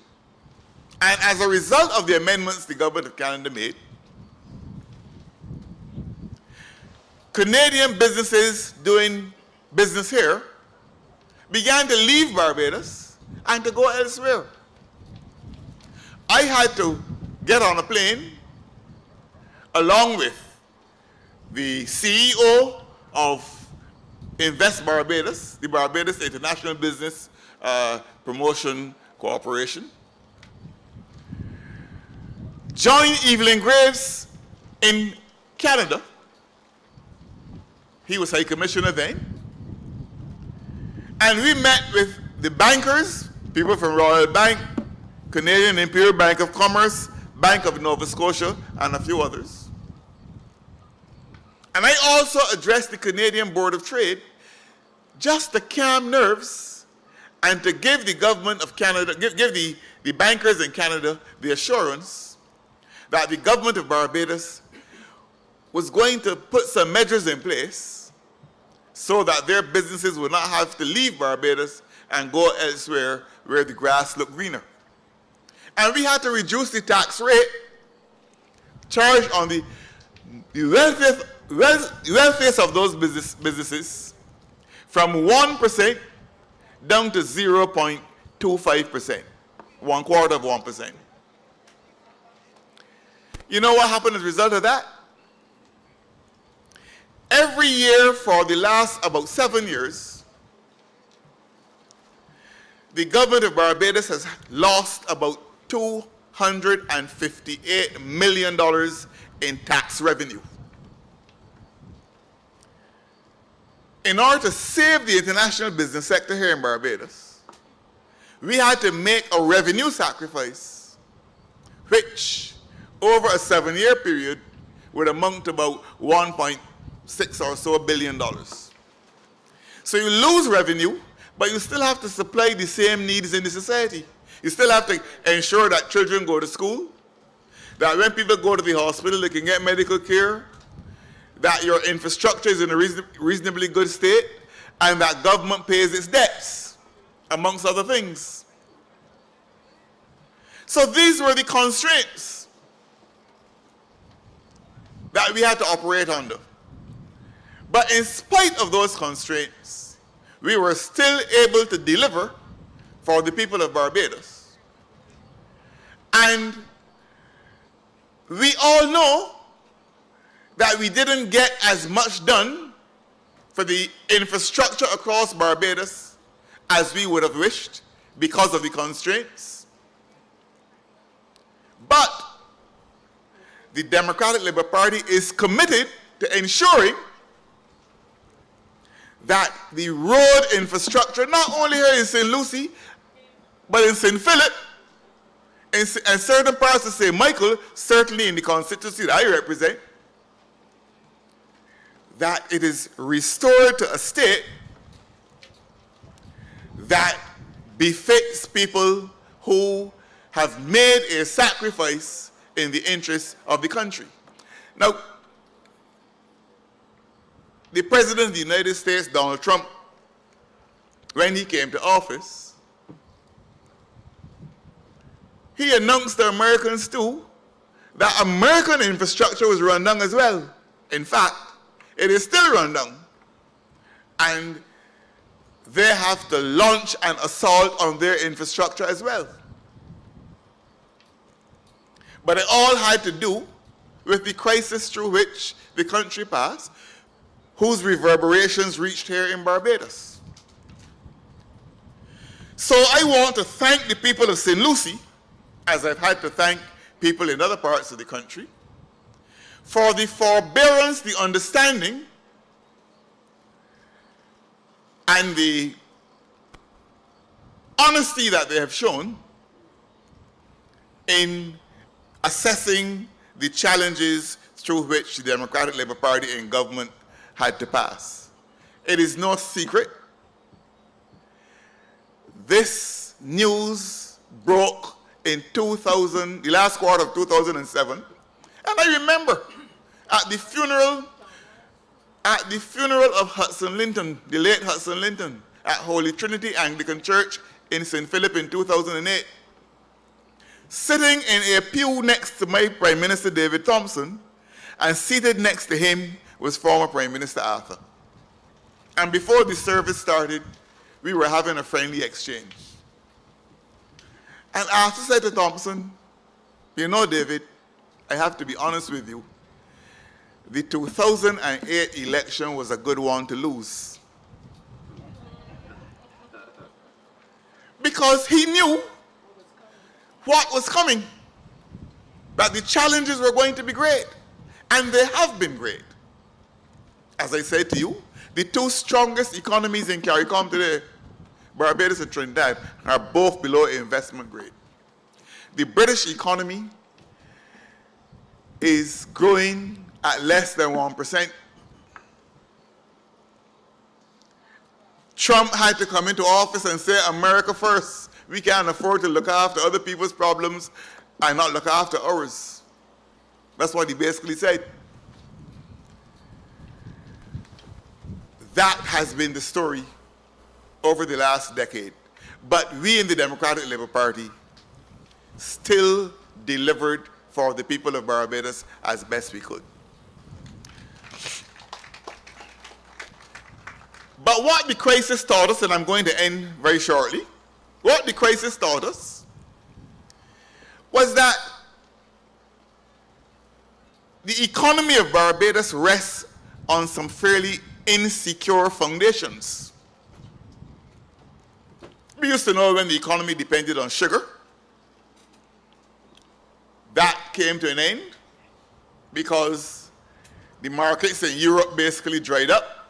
People stopped importing cane sugar because beet sugar was being produced in Europe. But as recently as 1966, when we became independent, Barbados was still producing 175,000 tons of sugar. In fact, the year after independence, 1967, Barbados produced 204,000 tons of sugar. In the year 2018, this crop, we will be quite lucky if we are able to produce 20,000 tons of sugar. That's how the extent to which sugar has receded and tourism has taken over. Thanks to Richard Seeley's leadership, Barbados, for the year 2017, was the destination of choice selected from about 184 countries across the world. But that, getting Barbados back to that stage was not easy. He took a lot of criticism too, and was accused of corruption too. Only because he tried to attract investment into the tourism sector, brought sandals in, and took some decisions in relation to Ammon Beach and so on. He was supposed to be corrupt too. But tonight, as I speak to you, Barbados is the destination of choice across the world amongst 184 countries.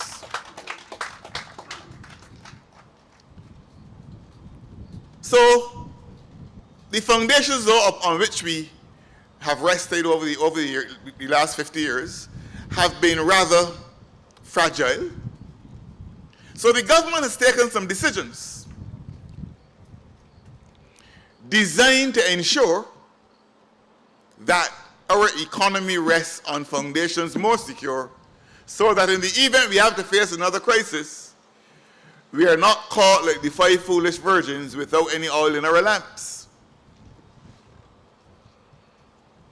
So let me start with oil. It takes about 10,000 barrels of oil every day to run Barbados. Every day that you get up and you go through the day and you see nightfall comes and you go through the night, every 24 hours it takes about 10,000 barrels of oil to keep Barbados turning over. Of that 10,000 barrels that we need per day, our oil company, the Barbados National Oil Company, produces about 700 or 800 barrels. Out of 10,000, the oil company does not even produce 1,000. So we have to import all the rest. And in 2012, when oil prices spiraled out of control, we spent nearly $1 billion importing petroleum products. Money that should have been spent on roads, should have been spent on schools, should have been spent on social care, we had to spend on the importation of oil. Because we can't determine the price at which oil is sold on the world market. If we only produce 700 barrels per day, but we can't influence anything. But you know something? Every morning we get up in Barbados, the sun shines. Sometimes, depending on where our bedroom is, if you are reluctant to get up, the sun will wake you up. And we have taken the sunshine available to us for granted for many, many years. In the 1970s, we were innovative and we began to invest in solar water heaters, develop that sector. And the level of penetration of solar water heaters in Barbados today is commendably high. And at one stage, we were actually getting into the African market with solar water heaters. But we never carried it beyond that. don't have to import the sun. We don't have to pay any foreign exchange for it. We don't have to pay any local currency for it either. It is there for us. And we have taken it for granted for many, many years. There are many countries across the world that don't see the sun as often as we see it. I well recall, and I've told this story many times, one Sunday morning driving across a road in St. Philip, and the sun was beating down, and I saw a lady on her way to church, and I stopped and very well-meaningly offered her a ride. She said to me, "Sir, thanks, but no thanks." I didn't understand the response, so I said, "But the sun is very hot, and you still have some distance to walk to get to church." She said, "That is true. But let me tell you something, sir. I spent the better part of my life in the United States of America, the better part of my working life. Whenever I wanted heat, I had to pay for it. I get in this free, so let me enjoy it." And that I came face to face with how privileged and fortunate we are to have sunshine every day that passes. The government, this government, has now created a new sector in Barbados called the renewable energy sector, by which we are using solar photovoltaic panels and other mechanisms to generate power from the sun. And for the first time in the history of Barbados, renewable energy, as it is called, is contributing about 25 megawatts of power to the national grid for the first time in the history of Barbados. And that figure is going to grow because the sector is still a young sector. Dennis Kellman, when he comes, will tell you about the efforts here at Nestfield in St. Lucie, in that connection. We've also developed a cultural industry sector. Again, we never had to spend foreign exchange to import red plastic bags, or to import Rihanna, or to import Alison Hines, or the Mighty Gabby, or any of the others that we've had around here, Arturo Tappan and all of them, who have splendid talents to put on display and to share with the world. But we have traditionally seen them as sources of our personal entertainment. We've never seen them as professionals who are entitled to a carefully crafted career and who are under an obligation to earn foreign exchange for Barbados. Well, we are at that stage now. This government has passed a law called the Cultural Industries Development Act, and we are developing a cultural industry sector where young men and women of talent, and some not so young,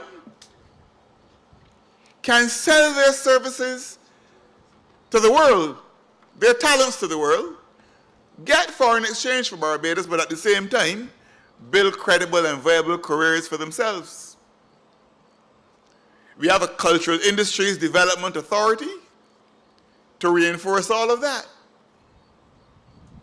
So, while all that was happening with the world economy and the Barbados economy was happening, this government, made up of people like Richard Seeley and Dennis Kellman and David Eswick and Ronald Jones and all the others, we were trying to see how best we could make Barbados more socially balanced, more economically viable, more environmentally sound, and more characterized by good and transparent governance. So we've put three new sectors on the table: renewable energy, cultural industries, and the third one is the offshore medical education sector. The World Health Organization has just told the world that there is an acute shortage of doctors across the world. The doctor-patient ratio does not favor the patient. Therefore, the world needs doctors. We have registered 7 offshore medical schools in Barbados. We're bringing in foreign exchange to this country. Those schools will teach students whom they will bring in, and they're bringing a lot in from India and the United States of America. Train the doctors here in their schools. We have the Washington University of Barbados in St. Philip at Casa Grande, and the American University of Barbados in Wilde in the old BET building, transformed into a university training doctors for export across the world. Now, while the doctors are being trained here, the young people coming from India, United States, and wherever else, they have to go to our supermarkets, they have to ride on our public transport, and they have to participate in our social life. So just by being here, they will be contributing to the generation of economic activity at the local level, while at the same time bringing in foreign exchange to Barbados. So 3 new sectors have been created in Barbados by this administration, even though a global crisis was going on. So we would have tourism, international business and financial services, which now lead the economy, the two of them, tourism leading and international business following, and these other 3 sectors that we've put in place. 2 are intended to earn foreign exchange, and 1 is intended to save foreign exchange. Because if we can get our electricity from renewable sources, we don't have to spend foreign exchange importing petroleum products. That is what this government has been doing. So when you hear our adversaries saying the government didn't do nothing, you must reject that claim for the clumsy forgery that it is. In fact, I've heard some of them recently changing their mouths and saying, now that they've been hearing the story, but we didn't know that they'd done so much. But that is reality. And therefore, ladies and gentlemen, we've stabilized the Barbados economy. We've put 3 new sectors in place. We've kept Barbados stable. The economy is growing again, has been growing for the last 2-3 years. Growing very modestly, but the British economy is going through the same thing, but growing nevertheless. So we are at a takeoff point to carry Barbados onto another trajectory of experience. And if that is going to succeed, we are going to need the insight and the innovativeness of Dennis St. Elmo Kellman. And that means that your contribution to Barbados, to the development of the new Barbados, can be easily made by your going to the polls on the 24th of May and ensuring that Dennis Kellman gets re-elected to the House of Assembly.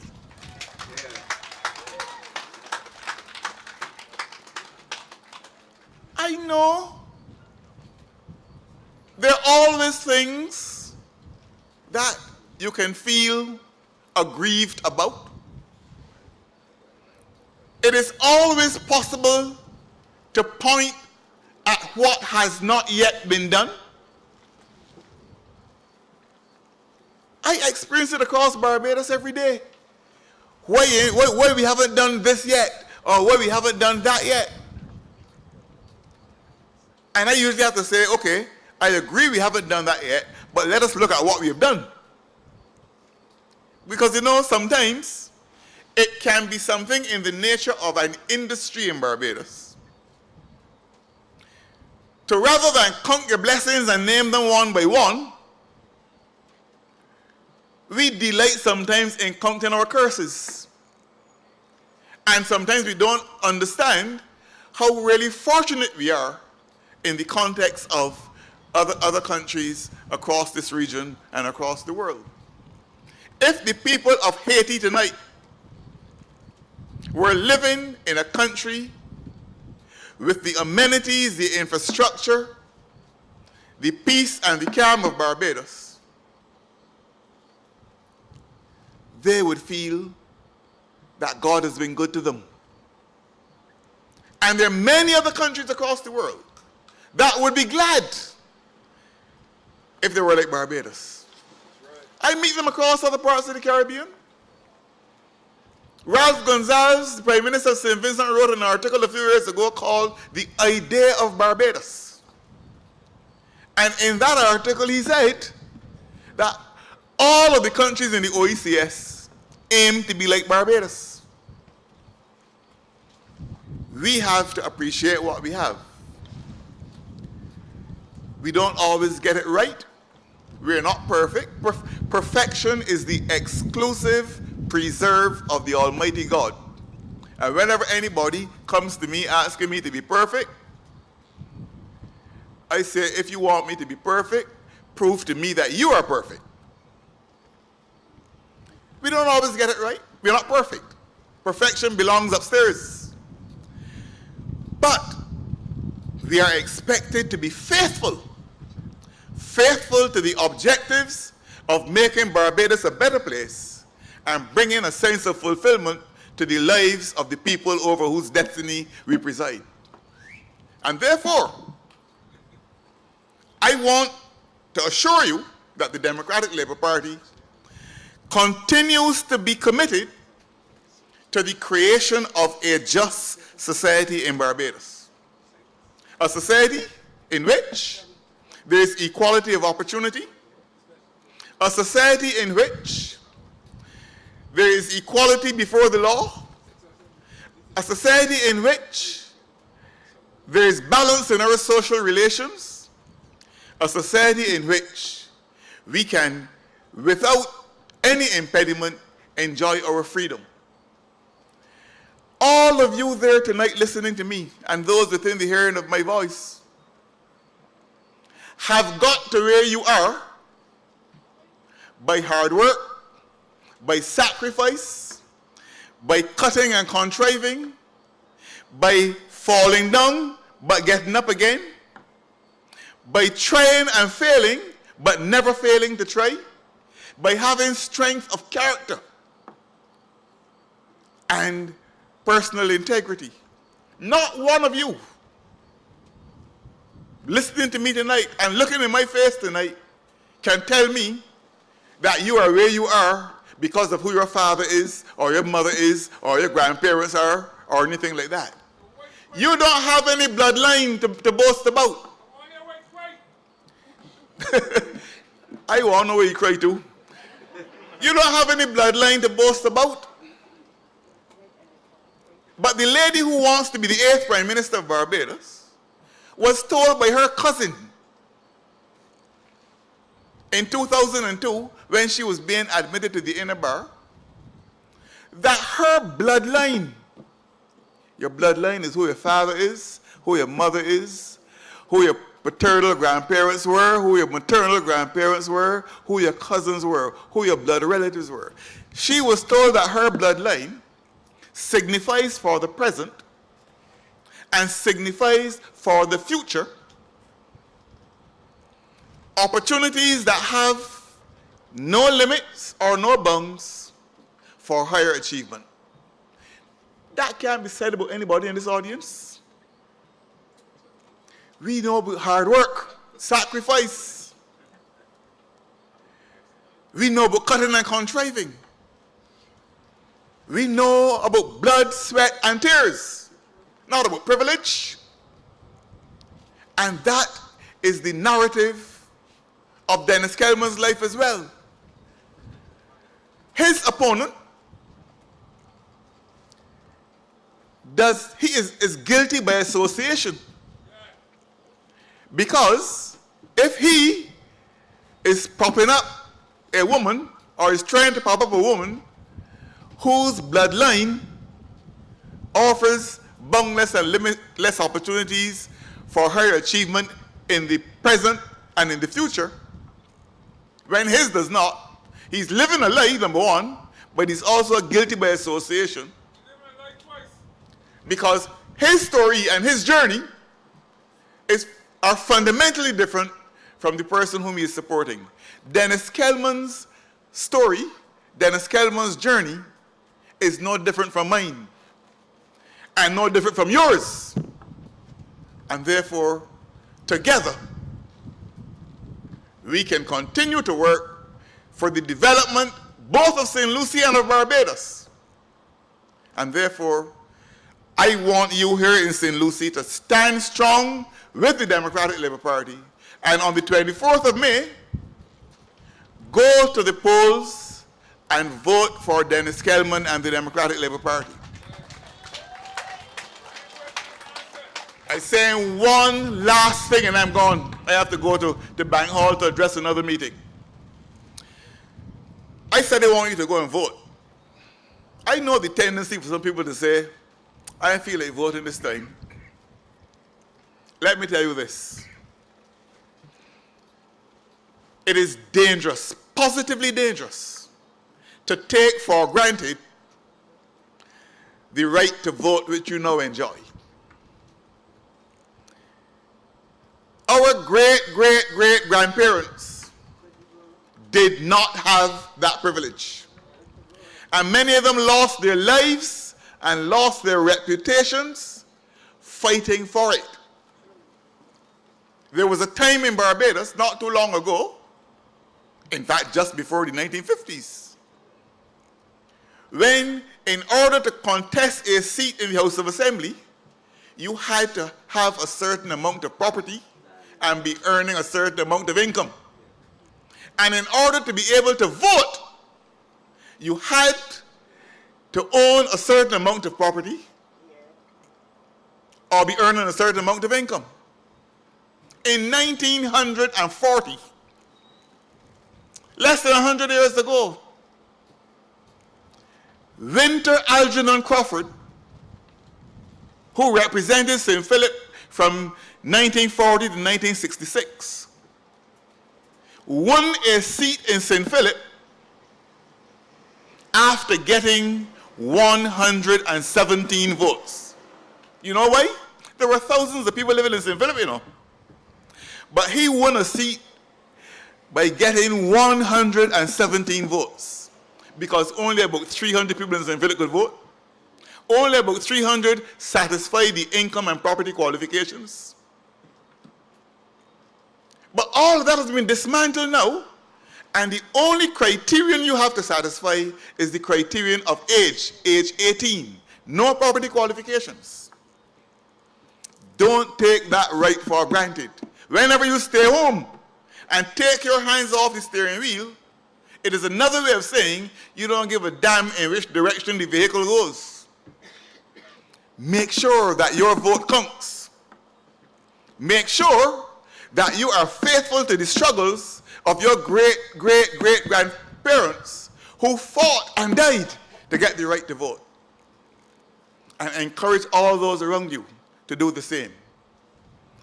Ladies and gentlemen, you've been a very patient and a very understanding audience. It has been my inexpressible delight to be here in Pike Corner tonight to address you. Thanks for your patience. Vote for the Democratic Labour Party. Thank you, ladies and gentlemen. Good night.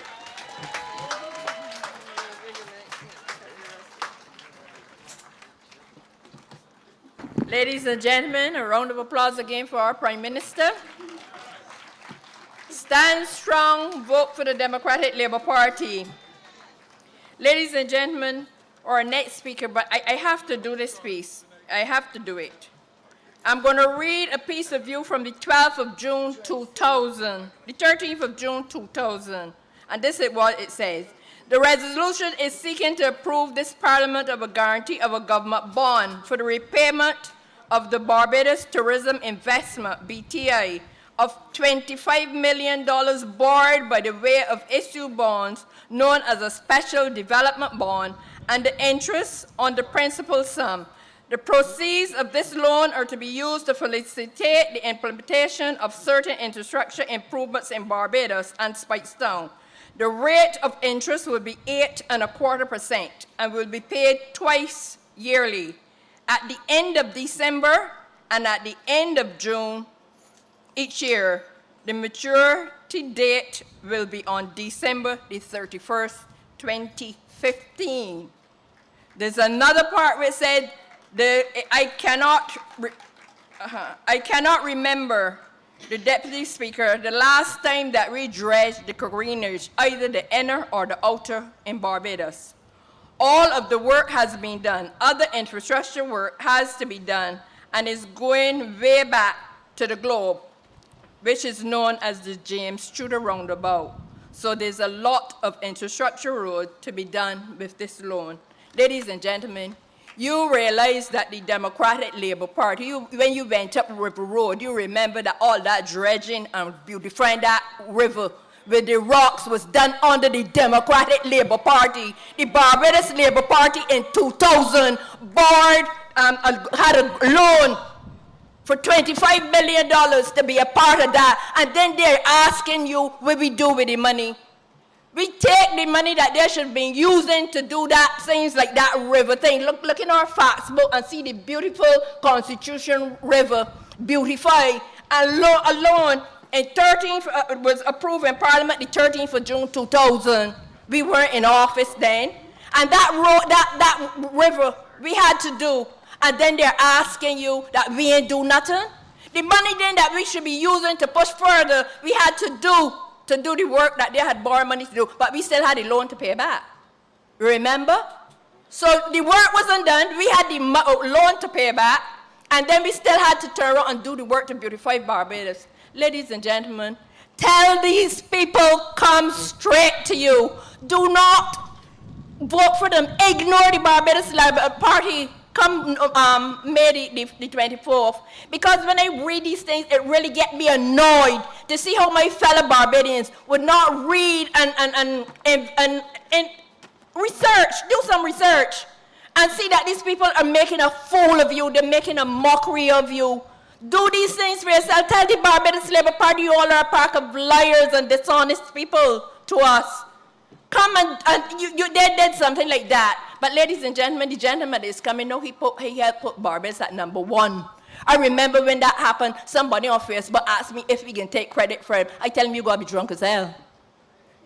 You mean, says we fight for that. You all were there for the last 8 years or so to put it at #1. We had to do all the work. So ladies and gentlemen, I'm going to invite Richard Seeley, the Minister of Tourism, who helped do and beautify that same constitutional river, to speak to you tonight. Welcome, ladies and gentlemen.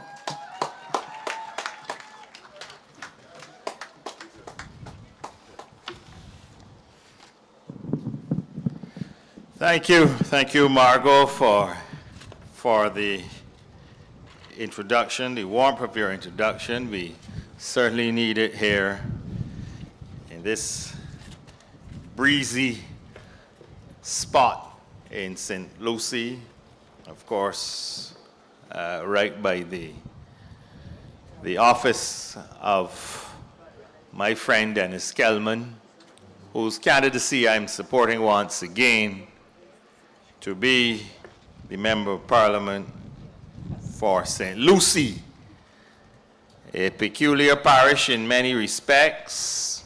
He likes to describe himself as Lucie's child, the only parish with a female name, and the only parish that has 3 coasts, East Coast, the West Coast, and the North Coast. all the other coastal parishes have usually one coast. St. Peter, your neighbor, I think, has two. Of course, at the rate that Miss Motley is going, she promised St. Thomas and St. George that they will have a coast soon too, because that's the only thing left to promise now. But I'm really happy to be here at Pike Corner once again.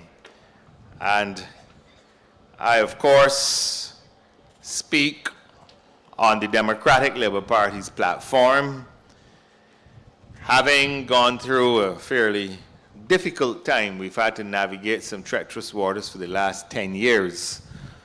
But we have seen a number of successes. And of course, as the Minister with responsibility for tourism for the last 10 years, I have to thank my colleague and friend.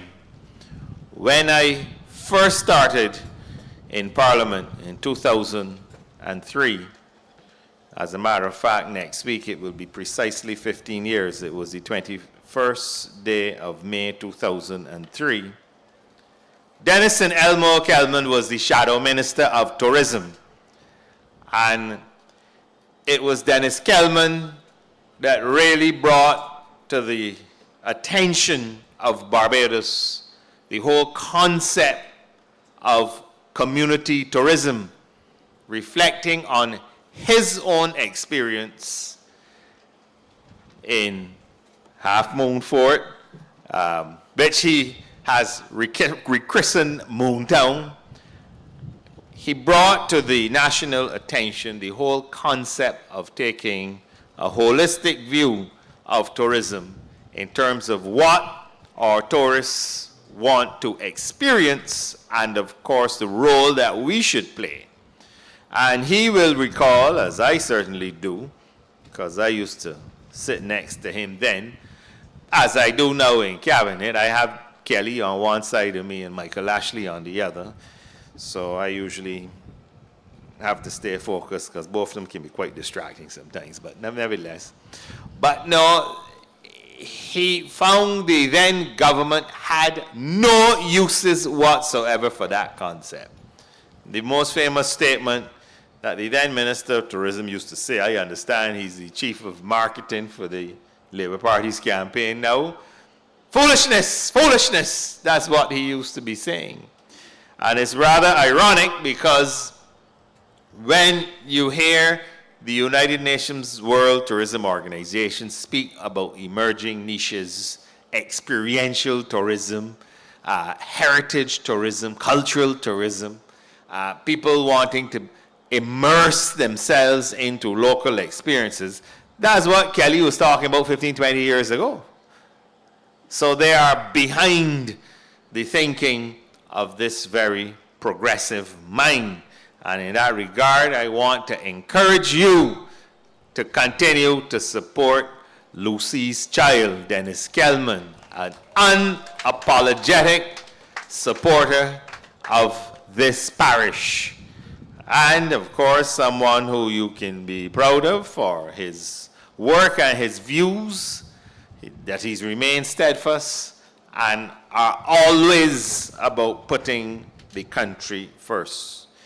So when I started in 2008 in this job, I had the benefit of a program that was heavily influenced by the progressive approach that we developed in opposition. A lot of it, as I said, had to do with Dennis Kellman's leadership of the party's pronouncements and positions on tourism. So we came into office in 2008 and we recognized that Barbados, as a mature destination, needed to review its approaches, as I said, the concept of community tourism, but our institutions need to be made more relevant. So we restructured our institutions and even how we approach the whole business of our tourism product, the experience, and what more we can do with our attractions and who we can encourage to get more involved in tourism. We also needed to accept the fact that we had to look to different source markets. And of course, we had to look to see what we could do to attract greater levels of investment, to see that we had more hotel rooms, yes, but that our existing room stock was upgraded appropriately. So I think we can say 10 years later that we have achieved in each one of those important categories. And I want to again salute Dennis for being there in the start, being there before the start, and of course still being there.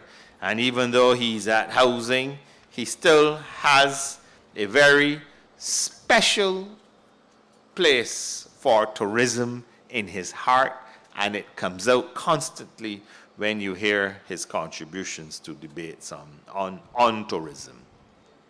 So as turbulent as the times may have been in terms of the global economy, post-2008, we still went about the business of reordering and restructuring our tourism sector. And yes, we had to do so at a time when we had to be in recovery mode. But I remember constantly making the point in those days that the recovery that we are after is so properly developed and designed that it will not only bring us back to where we were before, but it would set us on a firm foundation for going forward to truly unprecedented levels. And importantly, that we would build into the sector a more robust industry that could withstand the next recession. So after we got through this particular crisis period, we wanted to be better suited for the next time that our primary source markets face some economic pressure. Tourism is still critically important in terms of achieving the major national objectives of creating jobs, economic growth, and of course, by extension, leading to social development. So we could not be complacent because of what was at stake, the important role that tourism is now playing in our national development. So we went about immediately giving ourselves some focus. So you would have heard of the tourism white paper, government's position, the master plan, and all that we did, including developing a vision statement, the visioning workshop that involved all of the private sector, the public sector. And it's heartening to see that as a consequence of all of the hard work, not only have we seen that 2017 was a record year for long stay and short stay, more importantly, in my view, and the Prime Minister mentioned it, is that according to Norstat, a very important organization that provides metrics in the tourism sector for global players, Barbados has the highest destination satisfaction index of any destination in the world of 140. 8.8 out of 10. If you are curious, the Seychelles came second and Bermuda came third. And both of those destinations are very highly regarded globally as tourism players. Interestingly, both, like us, are warm weather island destinations. Well, to the extent you can call Bermuda warm weather because it gets pretty nippy up there. That's pretty far to the north. But the award recognizes that Barbados is a global leader. It vindicates this government's decision to focus on the product. And again, the influence of Dennis Kellman should not be underestimated in that regard, because one of the planks of the Barbados Tourism Product Authority is the whole concept of community tourism. Destination satisfaction is connected to the work of the BTPA. So whether it's sizzling Speightstown, whether it's working with the pottery in St. Andrew, whether it's shoring up some of the existing work, the Oystins, Martinsville, Lemon Arbor, whatever the initiatives are, those are all designed at building our product up, building it out, and in essence would have led to the very high rating that we got in terms of the destination satisfaction index. So it didn't happen by accident.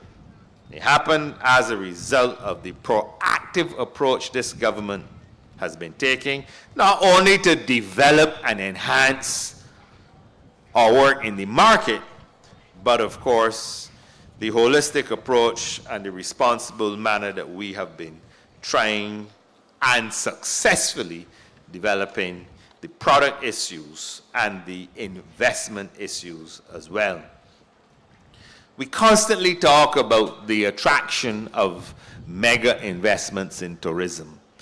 But it was this government that amended the Tourism Development Act such that the private sector, having enjoyed greater levels of concessions to their inputs, they were able to develop and invest more in their properties. So Seabreeze, for example, just added another 44 rooms to their 44 suites to their 78 rooms.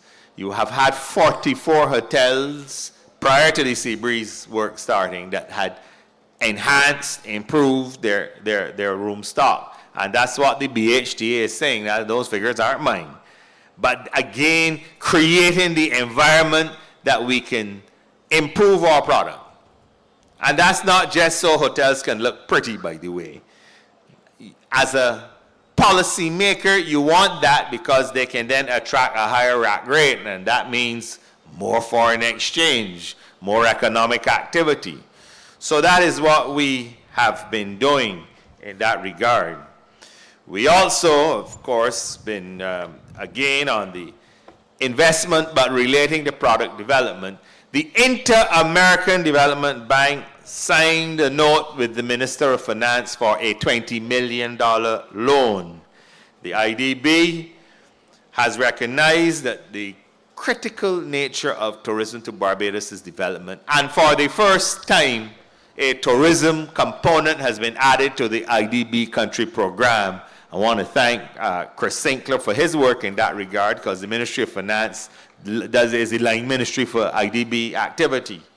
So the IDB has said we are addressing some vulnerabilities in the sector, airlift, digital marketing, and of course work on our World Heritage properties. So some enhancements in Bridgetown, all a part of that $20 million IDB program. And it can only again improve our competitiveness to keep us again forefrontal. So we again continue to ensure that we promote investment. We've restructured the institutions, and indeed we have improved the product that is on offer.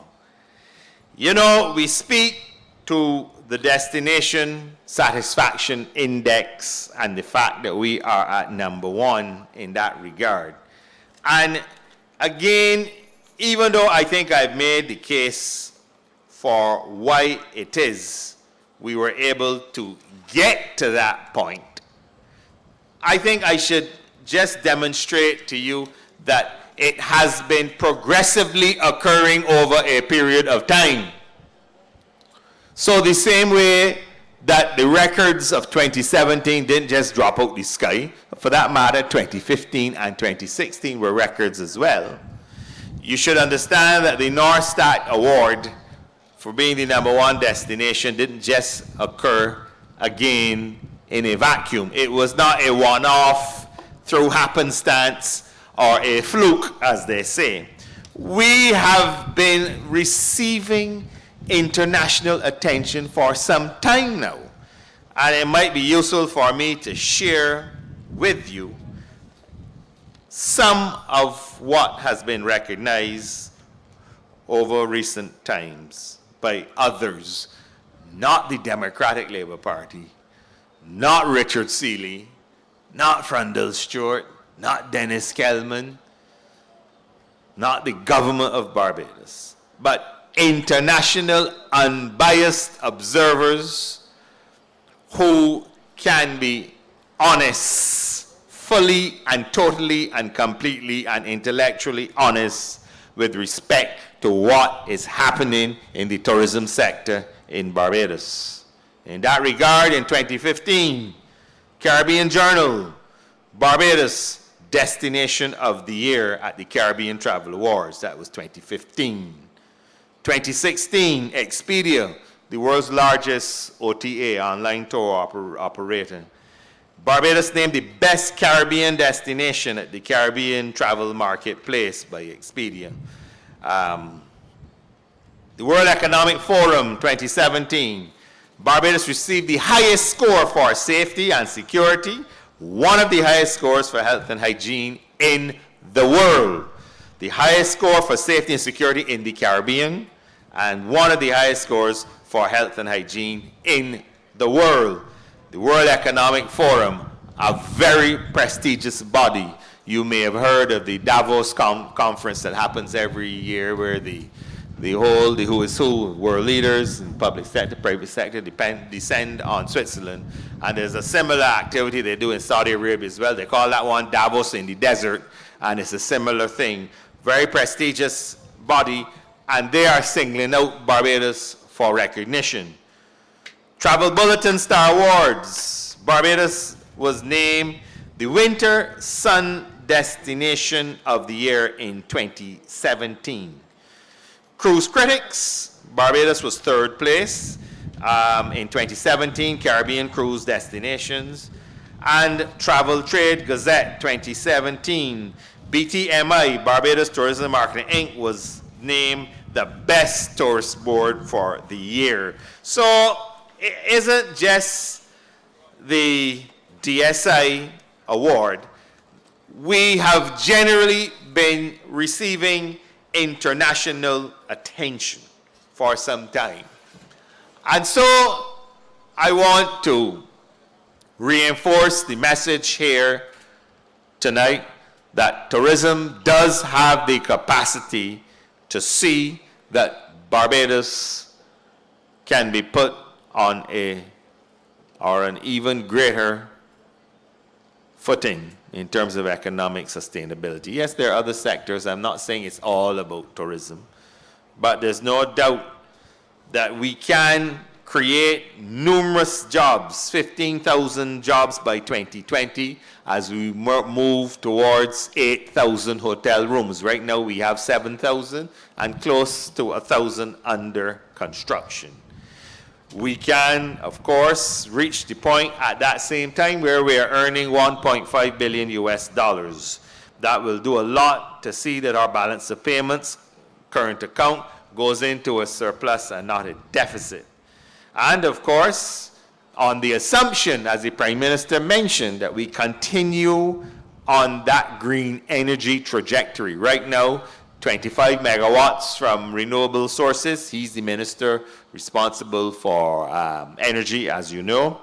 And if we continue in that regard, and we don't have to import as much fossil fuels, and tourism continues to grow its earnings of foreign exchange, and your spendings are lowering, then, as I say, we will get to that very desirable place of where you can enjoy a balance of payment, current account surplus. So I see the future as bright, not only for tourism, but for Barbados. Our first 50 years of nationhood, we focus heavily on social development, but our next 50 years, we have to see that we add the element of economic development and empowerment. And of course, we will ensure that this is a reality by providing jobs and entrepreneurial opportunities for our young people. I do not support this notion of wild promises at a time like this. And one reason why all of you within hearing of my voice should distance yourself completely from the other platform is because they are pushing an agenda that they know full well the country cannot afford, with or without a letter of intent signed to the International Monetary Fund. You cannot cut all of those taxes and still at the same time increase those costs. It doesn't make any sense, and it cannot fly. What I shared with you in my limited time with you is that the approach that has been designed by the Democratic Labour Party and one of its chief architects in Dennis and Elmore Kellman of a holistic approach to tourism and tourism's development will eventually get us to that point where our unemployment will be down below 5%. Right now, we got it below 10% because of tourism's improvement. And if we continue on this course, we can get it down there. So I don't have to make a wild promise to you. I have to say to you, join this Democratic Labour Party government. And together, we will work to get there, and to get there in a sustainable way. So we have no wild pie-in-the-sky promises to make from this platform. And those of you that come to our manifesto launch tomorrow, yes, you will find a sensible document that points out to a roadmap that is anchored in what we have been able to accomplish over the last 10 years, and that you can associate with knowing that nothing will be done to Barbados to impair its capacity to continue to be that paradise for future generations. I am really happy to be here with the good people of St. Lucie, and I delightfully will help Kelly anytime at all. He has been there for me, and I will be there for him.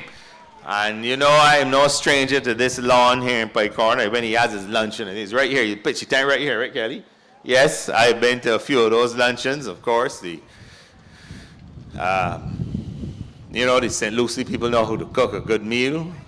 And yes, the ladies here, very good cooks and so on. And then, of course, Moongtown and the Sea Cat. You know, the most unique sea cat to be found anywhere in the world. It is neither pickle nor grill. It's something in between the two, but it works. Kelly tells me that the cook made a mistake, and he told her continue making that mistake, and now he has the most unique sea cat in Barbados. And you get a free ad, thank you. But that is what is, again, so special about this place we call Barbados. I will continue to promote it all over the world once I have this job, but I will delightfully promote it to Barbadians as well. We have something special, and you have a government and a member of parliament in St. Lucie that are truly special, that are truly patriotic. So once again, thank you very much. Do the thing on May 24th. Support Dennis Kellman. Support the Democratic Labour Party. Vote D. Thank you very much, ladies and gentlemen.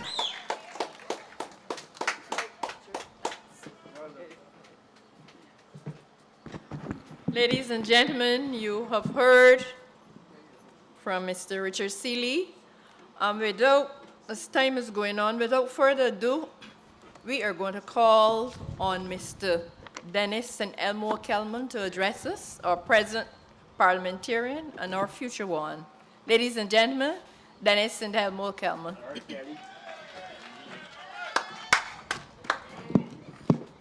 Good evening, ladies and gentlemen. I want to say to you that you have heard everything that has been said and that the Barbados Labour Party has said that I have done nothing for this constituency. And there's a reason why they walk around, and there's a reason why they will want you to believe that your MP has done nothing for the constituency, is because they do not want you to know that when they were in government for 15 years, that they neglected this constituency. So they know the record of the present person who represented this area, and that is why they will continue to walk around and tell lies. Tonight, I will not lie to you, because figures do not tell lies. Under the Barbados Labour Party, for 15 years, they had the government, and rule was set up in 1996. And for 1996 to 2008, the Barbados Labour Party could only spend $1.2 million on St. Lucie. You imagine that? When they claimed that everything was good, they could only spend $1.2 million on St. Lucie. But the Democratic Labour Party, in a crisis under RDC, has spent over $8 million in St. Lucie. Let me repeat that. Let me repeat that. That when the honey was flowing, you, the people of St. Lucie, received $1.2 million in benefits. But under the Democratic Labour Party, in crisis time, in 10 years, you have been able to benefit for over $8 million.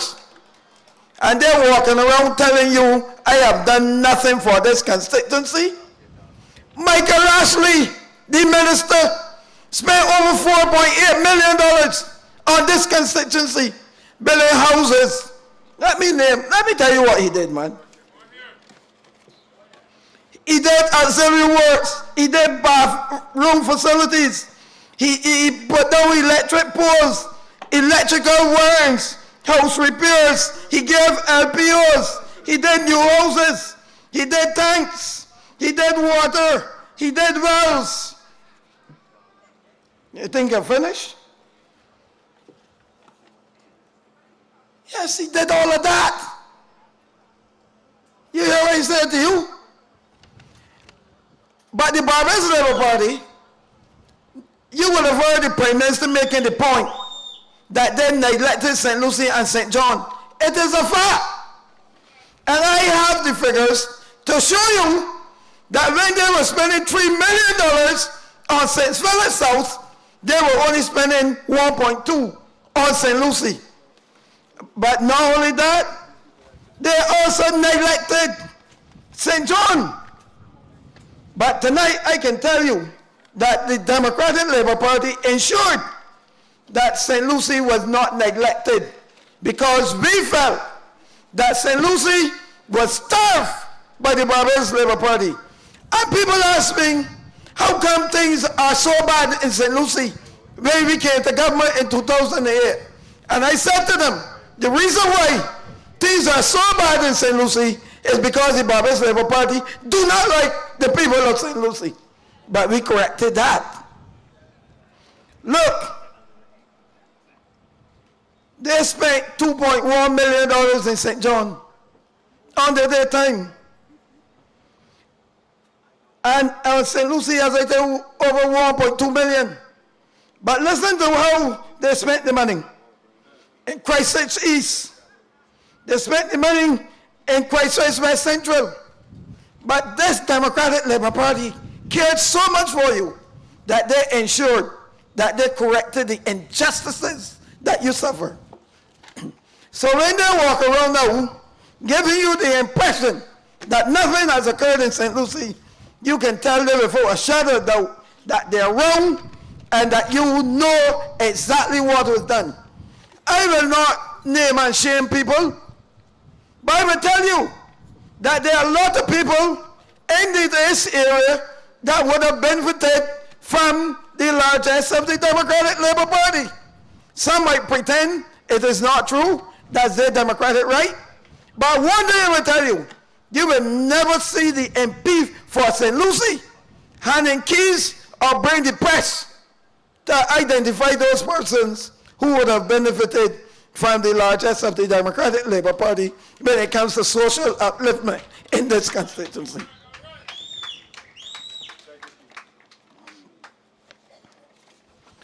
I hear them walking around and got the gall talking about rusty water. About rusty water in this constituency. And they are now seeking to blame me for the rusty water. Let me tell you something. I was at Ignatius Bayer School under the Barbados Labour Party when they had a town hall meeting about rusty pipes, lack of water, and everything under the Barbados Labour Party. I even remember when Mr.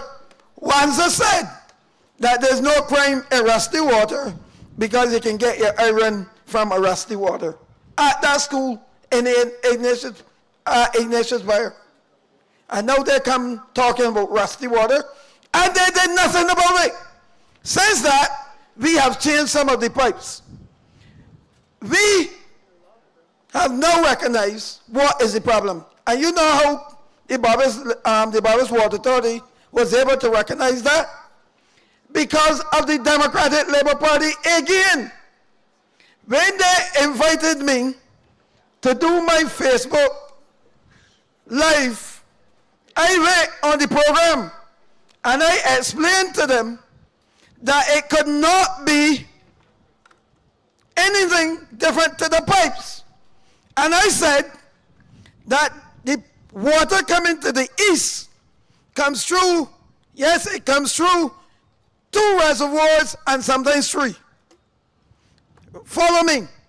It is pumped from Allendale. It comes to Half Acre. Then it goes to Lamberts. Then it goes to Boscobel. Because you have reservoirs, it allows the water to settle. So when you get water coming from Allendale to Half Acre, there's a possibility that you can have rusty water. But when the water leaves Half Acre and it comes up the road, under normal circumstances, you should not have rusty water because when it goes through the reservoir, it has to settle and then they pump it. What it means that if you have water that is rusty from Half Acre, anywhere beyond that point, it has to be the pipes. And I hope you follow in the logic. So when I made that delivery, the next day, the Barbados Water Authority went to book. And they suddenly realized that the problem with the water in St. Lucie is because of the pH in the water. So they told Ionics that the pH is too low, causing the pipes to decay, and they have to increase the pH in the water. I know for a fact, I drank some up to today, from the tap up here, that the water is not rusty like how it used to be before. I am not telling you that it's perfect because it is a work in progress.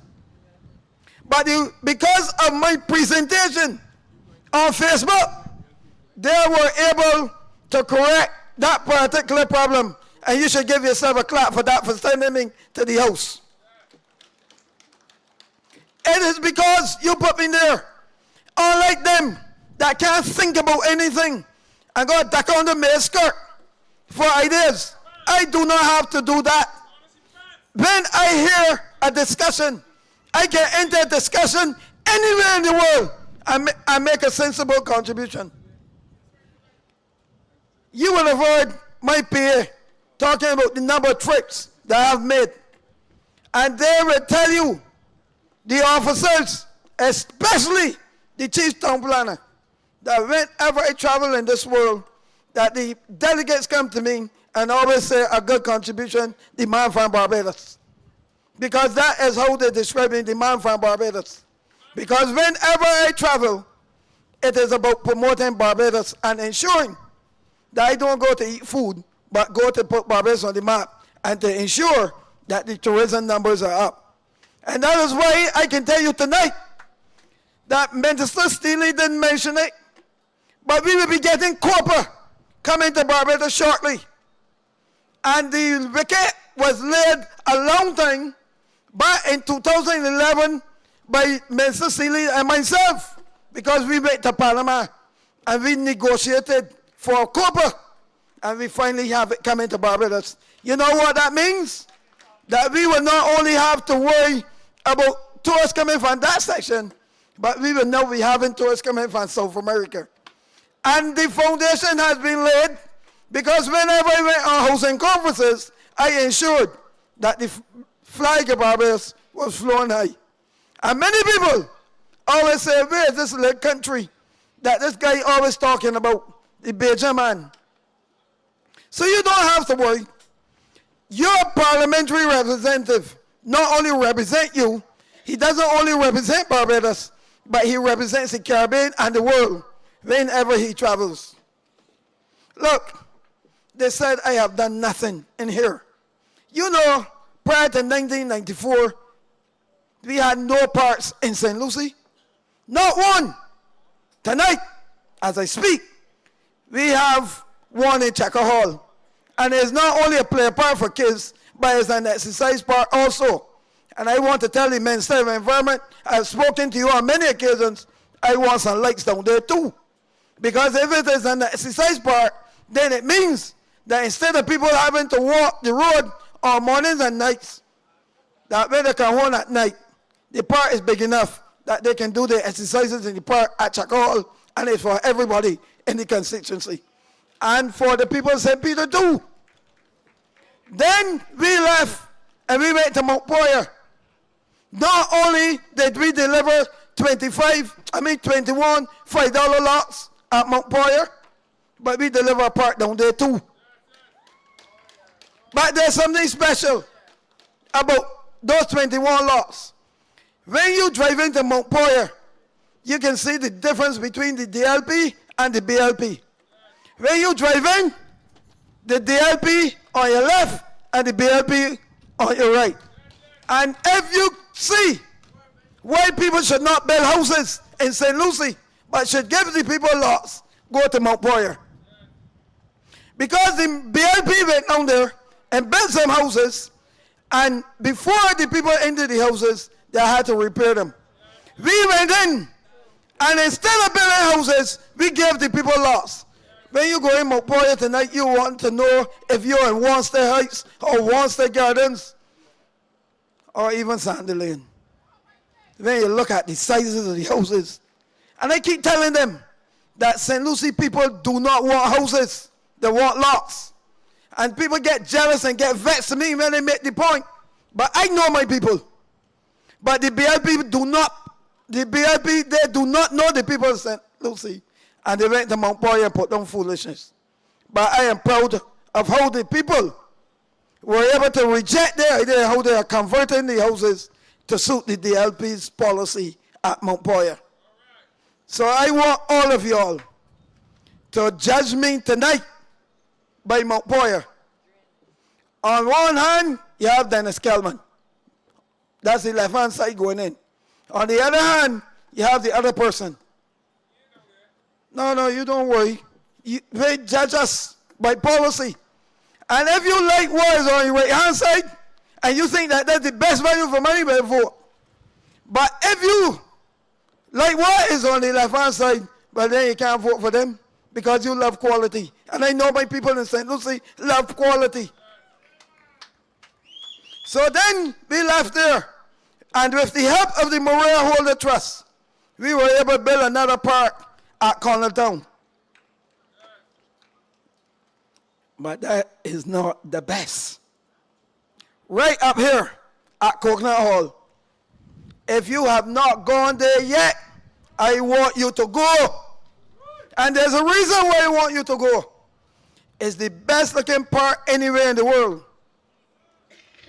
You see, whereas everybody went and built parks using fencing, and you know up here you have a lot of salt. I am not even going to tell you the type of material that was used at Coconut Hall. I want you to go and look at it. And it should be open soon too. They tell me the only thing missing is the monkey bar and the leveling. Well, I have said to the general manager that he needs to get that corrected quickly so that the children out there can get their part. And because of what we did, it's not only a part now for the children, that when the senior citizen want to hold a party, they can hold the party in the park too. So we don't build anything for one usage. We build things for more than one usage. And that is why we went into Coconut Hall and delivered what they used to call the smallest part is now one of the largest parts when you consider and match them to the one in Mount Poyer and the one in Carlton, because the one in Chuck Hall is exceptional when it comes to size. We went to Archers Bay, and it hurt. Yes, it did. It gave me a particular feeling I did not like. Big men and women, in order to get to the beach, had to behave as if they were Tarzan. They had to use a piece of rope to get to the beach, climb down on it, and they had to pull themselves back up. I said to RDC, no, that this particular area is an area that I knew, all because of Evelyn Grace, when he was the parliamentary representative for the area. We used to have people come into Archers Bay with 70 buses and so on. And whenever it was election time and it was over, we used to take the motorcade out to Archers Bay and end it out there. And I said to them, we need stairs in here. And we put stairs in there. I said to you, when we do things, there's no one usage. The people of Summons and the surrounding areas along the tours, you know what they're now doing? They're using the stairs to walk down to the beach, get a sea bath. But there's another thing. You know what they're doing? They are now using the stairs to exercise. And I have said to RDC that I need to get back not only 70 buses, but I want to see enough buses covering even the playing field now. Because you know we have a very large playing field in that particular area. So what we need are proper bathroom facilities in that particular area so that the picnics can come back. So that when my comrades on here, men on a bank holiday want to come to a picnic, that they will come back to Archers Bay again. But don't think they're coming free.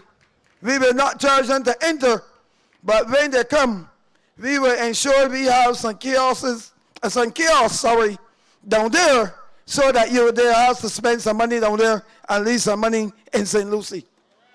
But not only for them, we will ensure that the people in the area use the cane lily, because we have a lot of cane lily down here, and coconut branches and whatever, coconut shells, and make some craft, so that when they come, that the tourists will leave some green dollars down in St. Lucie.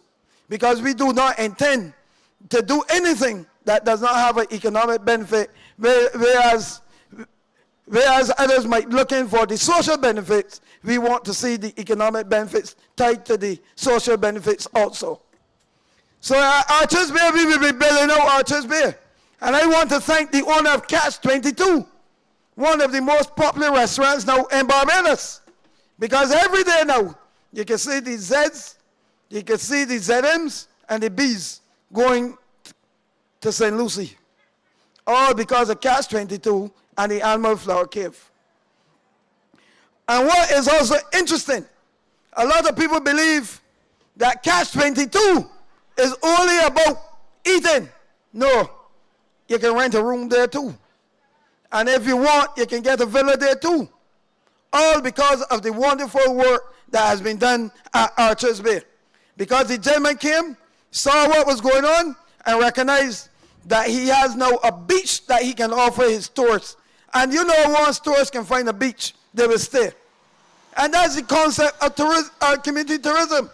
You make attractions so that when they come to the area, they like the area, and then what you do, you build out the area so that they will stay in the area, so that they will not have to go and come back. You keep them in the area. What it means that those persons of means or those families that have large houses and do not have children to put in the houses, that they can now make their house a business. And that is what community tourism, it does that for people.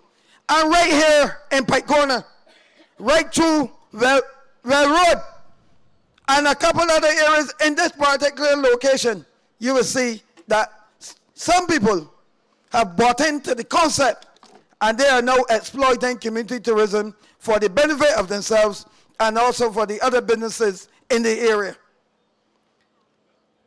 We are not finished. I brought a delegation, including the town planner, persons from the ministry, and I took them to Little Bay. And you know that on a daily basis, like Arches Bay, that a large number of tourists always traversing up there. When they go up there, they do not have any facilities. They do not leave any money up there. And we can't allow people to come down here and utilize all resources, and we do not tap into it. When we got people, about 5 or 6 people making special soaps in St. Lucie and doing other things. So what we will do again, we will go up there under RDC and ensure that the facilities are put up there. And we will also protect the environment. Because as it stands right now, there are certain people who go up there and drive and destroy, create degradation up there. And we will correct that. Because when they come, they will have to park. Yes, they will have to park. And then they will either use their tour guides or use our tour guides, because we will create employment up there for the youngsters in the area who right now understand the importance of development in this particular part of the vineyard. At Cove Bay, yes, at Cove Bay, which is owned by the Lawsons. Yes, I know a lot of you would have gone up there, have many picnics, but that land is privately owned. I have had many discussions with the owners, and they are quite prepared to build a hotel up there. But they are not only prepared to build a hotel up there, and I can tell you for a fact, they have already submitted the plans to the town planner. Because both the town planner and myself advised them not to build the hotel up on the eastern end because of blowholes and the degradation that might occur. They cannot believe us until one day we were on a tour with them and they saw a large chunk of the cliff broken off. Now, they have accepted the advice given as usual. You give them free advice and some people can't accept it because they can't find it in a textbook. I want you to know that when your member of parliament is speaking, do not look in the textbook, but write one. You hear what I tell you? Write one. Because when you look in the textbook, you're not going to find it. And that is why the Barbados Labour Party, whenever I get up to speak, they always refer to what I'm saying as foolishness. Because they can only operate on textbooks. But we in the Democratic Labour Party, we are such visionaries that when we speak because what is given to us is data, and we transform it into information. And you, the people of St. Lucie, have demonstrated that, because when we speak about housing down here, all we want is the land. We do not want a canned solution. We just want the land, and we create our own housing stock.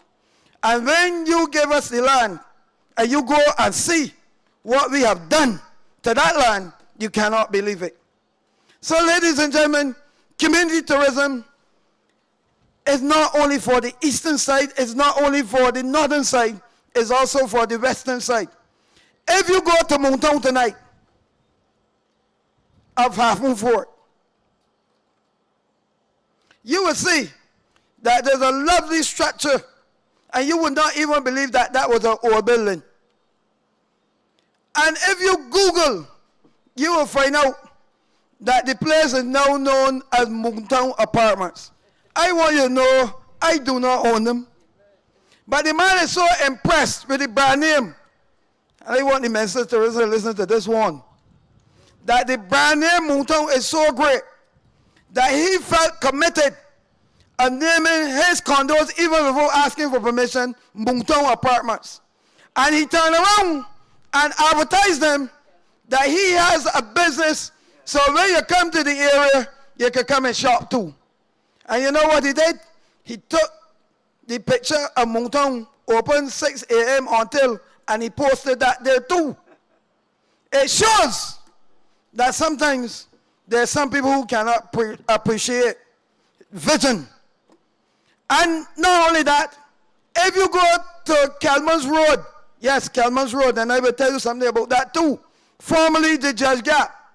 And when you drive and you go straight there, you will see a sign called Fishport, Legal Harbor, and right under it, the biggest sign, Moncton. And when you see that, you will believe I put it there. It was not put there by me. It was put there by a white man that owned the Fishport and the Legal Harbor because he understood that Moncton will promote his businesses. Do you hear what I tell you? So all those who want to badmouth it, go ahead. And because of that, I am telling you, there are investors now who want to build a jetty. Yes, a jetty in the area. And there are already plans submitted seeking permission. But of course, you know what they had to do. They had to write the Ministry of Housing and Lands to get permission. And you know why? Because they are attaching to the seabed. And anytime you're attaching anything to the seabed, you got the right and seek permission from the minister. And you know who is the minister. So let me say this tonight. That is not all.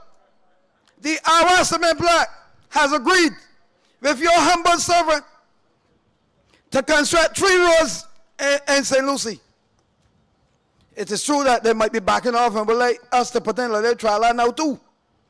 But they recognize the vision again of your humble servant. They recognize that Strawberry has a lot of potential. And they wanted a share in that too. Because the vision for Strawberry is to make that the first fishing port in the current age to be on the northern side of St. Lucie. I am not saying that it will be the first time that boats would be fishing from that particular location, but as you know, they don't do that anymore, and I'm saying that it has to come back. It is also for security reasons that we want it there too. But we also want it for cultural reasons. When the young men in the area want to hold their activities, once the road is completed, there will be no need for them anymore to confuse the senior citizens in Crab Hill and the surrounding areas, but they'll be able to go to Strawberry or Arches Bay and hold their activities. But when I was enrolled, and they had the grants, you would have heard my PS speaking to this. PS Ruth Blackman and I agreed that we had to do something for the guys on the blocks. And we were prepared, after touring the boat manufacturing company down Spring Garden and saw that they were building boats that the youngsters could fish in, we were quite prepared to have a relationship between the guys on the blocks and the boat manufacturer using RDC and the Small Business Association, small business. Because small business was also under that particular ministry at the time. And we were going to give 6 young men in blocks $3,000 grants each, which would have been $18,000. And the boat at the time cost $50,000, leaving a balance of $32,000, and we were quite prepared to lend them that $32,000 for RDC, because we understood how to get them, how to get them to repay the loan. And what we planned was for them to go fishing in twos, because it was a fiberglass boat. So you don't have to worry about the weight and things like that. As if it were a wooden boat, you have to worry. So when they go fishing for 8 hours, and they come in, another 2 will pick up the boat. And when they come in, another 2 will pick up the boat, and they will be able to service the loan. Sooner rather than later, they will be able to repay the loan and start to buy more boats. We also planned that we were, and for 7 years, I have been trying to get RDC to do it. Thank God they saw the vision, and you would have seen them all over the television now, talking about grow what you eat, what you grow, and grow what you eat. That was something I wanted them to put in place 7 years ago. But they have not completed it yet. Because what I asked them to do is to lease all the small holdings lands.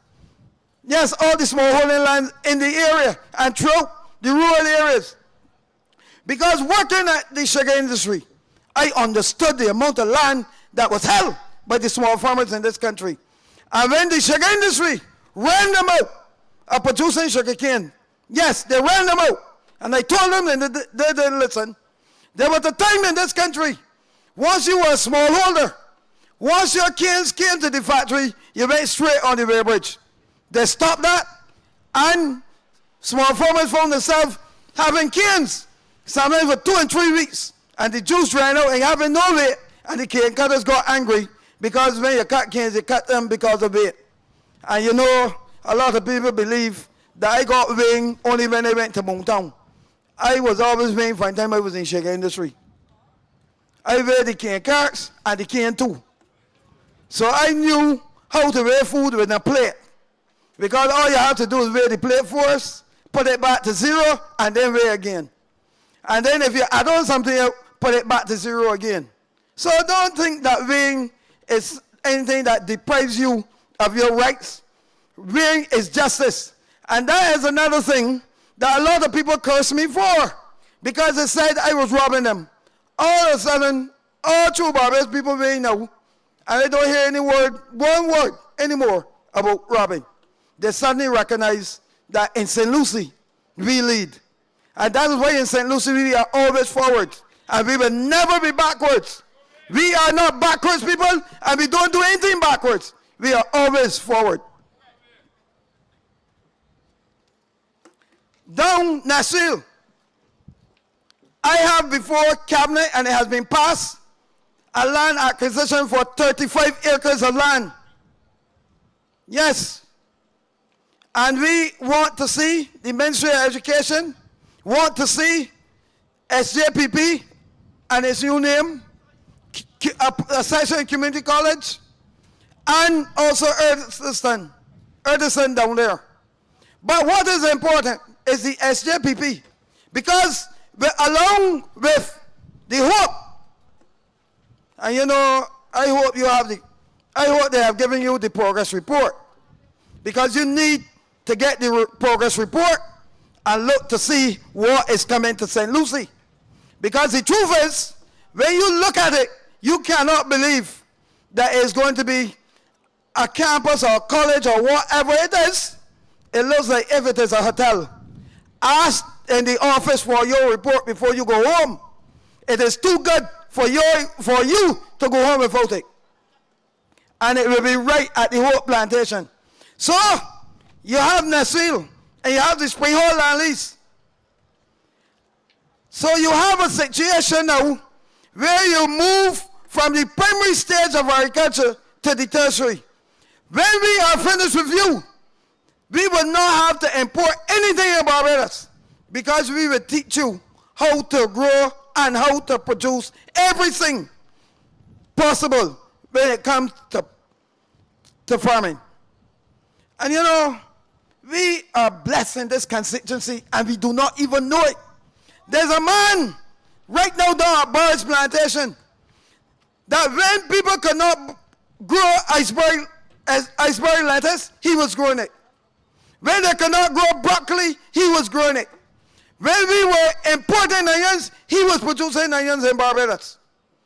But that man is so visionary. You know what he is doing now? He has recognized that he has an opportunity, after hearing me talking about community tourism, that he has now developed something called agro-tourism. And that is, he has his plantation, and he is now building a set of condominiums in the middle of the plantation. And he is building some golf carts and so on, so that when the people stay there, that they can, reflex is good. Yes, when the people stay there, that they can come and tour his farm and learn how to produce, only in St. Lucie. And it is a first again for St. Lucie. Not far from there, we have the renewable energy. there's a story about that. I have argued with Barbados Light and Power that Barbados can produce 100% of renewable energy. And they keep telling me about 2030 and all that foolishness. And I keep telling them that by 2030, if they follow the path right, that we will be more than 29%. Tonight, you're hearing about 25. You know, out of that 25, that St. Lucie alone producing more than 10, right down at Tranks. But that's not all. Right here on the brow, we will be producing another 10. So that's 10 plus 10 is 20. And right here at Lowlands, there's provision also for a solar farm too to be here too. But I will tell you about that too. But down at Tranks, we are not only producing electricity, but we are producing black belly lambs down there. So all the black belly meat that you want, they're coming right here from St. Lucie. You know, this is really a blessed parish. Why would you spoil this parish by giving it to somebody that doesn't understand the appreciation or can appreciate how to produce in a parish? Look, poultry. We lead in that. We lead in that. We were one of the first processing plants for poultry in Barbados. You remember the Bright Hall processing plant? Yes. So much so we were leading that we even set up the Barbados feeds. Because we were growing so many chickens on here that we decided that we were going to set up our own manufacturing plant for feed. And we put it down by the harbor. All because of St. Lucie. Vegetables, self-sufficient. Spring Hall, land lease, and all over St. Lucie. Go up in Little Bay and see the contribution not only for vegetables, etc., but also black belly sheep, etc. And you are telling me that this is a poor parish, that this is backwards? Backwards to them, but forward to us. We are a net producer to Barbados. A majority of that occurred, you know when? After 2008. Agrotourism, after 2008. Solar energy, after 2008. Artist-based stage, after 2008. Catch 22, after 2008. Animal Francaise expanded restaurant, after 2008. You imagine that? All of these positives and those blights walking around giving you the impression that nothing positive has occurred in your constituency. You know that they will never be able to appreciate St. Lucie because when they see goodness, they think it's something bad. And that is why they tell you that I have not done anything. Well, if I have not done anything for St. Lucie, I'm guilty. But just imagine, if I have not done anything for St. Lucie, it means that they have done nothing for St. Lucie. Because I have demonstrated to you that I have done nearly 7 times the amount they have done for St. Lucie in RDC. And whereas they took 12 years, I took 10. And I challenge all those baggets that are walking around here, that come into this constituency and try to fool you and tell you don't vote for me. I challenge Mayor Morley tonight to bring her constituency record and match it next to mine. I challenge George Payne, who was in housing for me, to do the same. I challenge Glenn Clark to come and do the same thing. And I challenge Ronald Toppin, who, by the way, he doesn't get involved in that talk because he knows that I'm a producer. But I challenge him too to come and bring his parliamentary record and match it. I am going to tell you tonight, when you add them all up, they can't match what they reported here to you tonight. You hear what I tell you? And it's the truth. But they come down here and they allow people to fool them that they can come in St. Lucie and trick the people of St. Lucie. How many times are you going to allow people outside to come and trick you? No, you are smarter than that. You produce prime ministers down here. You allow people that never produce a prime minister to come and tell you what to do. And you even produce a commissioner of police too. So lock them up. And you know, we don't only have the commissioner of police. We have the deputy. And you know where he comes from? Right up here. And you know what is the name? A Boyce. And I won't tell you the history of the Boyces in this particular constituency. Also, we have gone so far now that at Mongay, we don't grow canes for Mongay now for sugar anymore, you know. We grow canes at Mongay for rum. And we ensure that the GI is right. So that nobody can question the quality of rum that comes from St. Lucie. Because the molasses is made from canes that come from St. Lucie. And Mongay is so impressed with St. Lucie that they moved the visitor center and they brought it to St. Lucie. And they also moved a large section of that particular plant that had Dlpbarbados and they have it in St. Lucie. Before there was one building belonging to Mongay, now there are about 5 or 6. So ladies and gentlemen, you can see that St. Lucie is progressing, and it's progressing at a rate that the Barbados Labour Party cannot appreciate. So I want to tell you tonight that we are going to continue to develop this parish. This parish will not only make Barbados a developed country, but will make every one of you proud to be part of St. Lucie. You do not have to worry again of going to town, and people do not understand what it means to be behind God's back, because we used to be insulted, and we used to be called the people from behind God's back, and they never understood that you only put people behind your back that you can trust. And the people of St. Lucie have demonstrated that while the people in the urban areas were bragging on us about how they went to the cinema and they watched kung fu pictures and how they watched westerns, and they used to laugh at us and say we were who to hand out the sheep.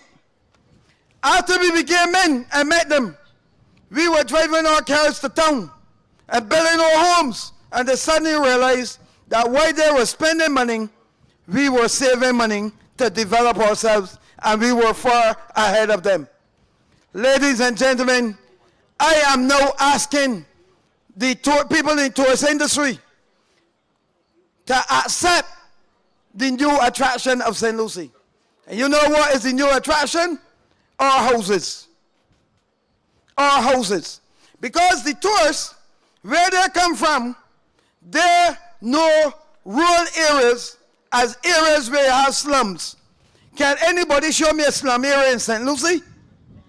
There was a time where they used to tell me that Broomfield has the worst housing in Barbados. And that might have been true up to 2008. I challenge you tonight to go to Broomfield and tell me what you see in a crisis time. If you want to know whether you're doing good or bad in St. Lucie, go and look at the housing and make your judgment on that. And I am going to tell you tonight that there's no parish like the female parish, and there can be no parish that can be better than a woman. And you have the only woman in Barbados, and you should treat her and leave her up to me, because I love women. Yes, I love women. I love beautiful women too. And that's why Lucy, the most beautiful woman I have ever met. And my wife in the audience.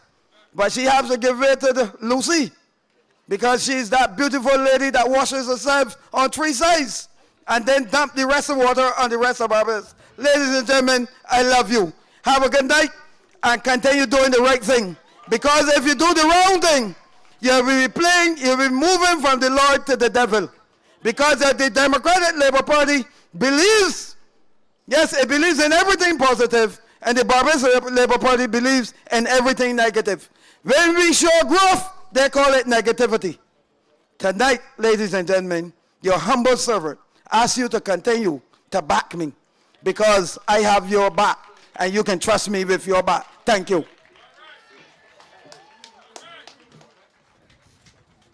Ladies and gentlemen, you've heard our parliamentary representative, And we're going to wind up now because we see it's getting late, but we're going to ask Mr. Connolly from who's representing St. James Central to come, and I hope he can remove the man who like cutting up seats and things like that.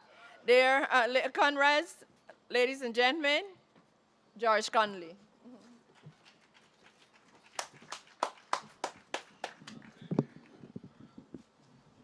Good evening, St. Lucie. Good evening, Pike Corner.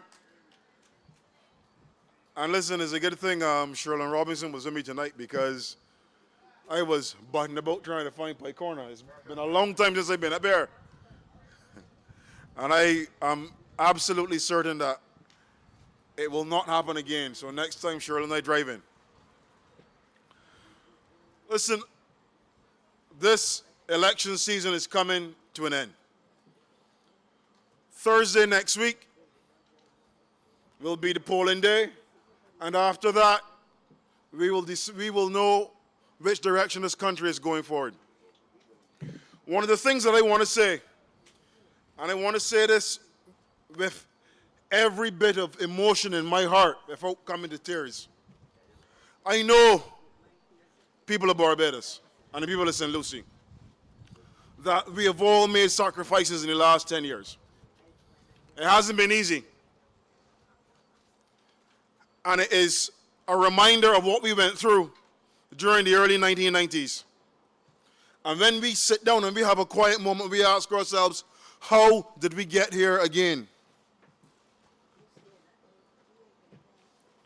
This Democratic Liberal Party, under Erskine Sandiford, came in and cleaned up the mess that was left by the Barbados Liberal Party.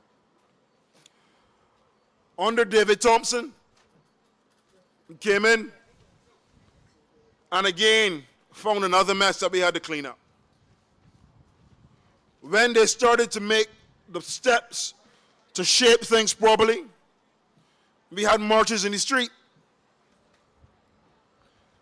And then, unfortunately, Mr. Thompson passed away, called to higher service.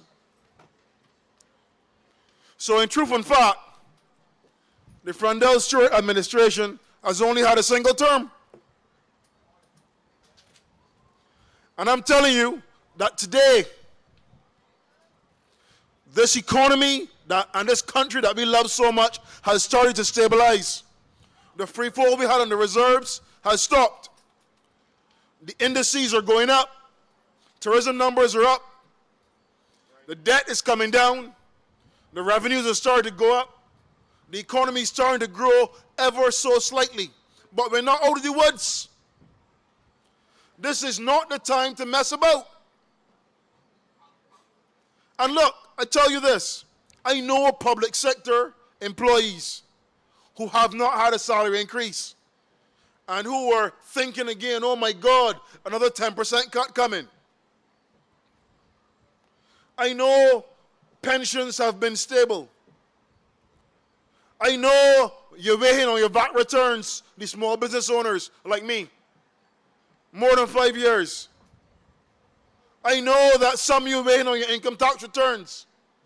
And I know the hornpipe you're going through when you don't get reverse tax credits on your mortgages, when you can't get all those benefits.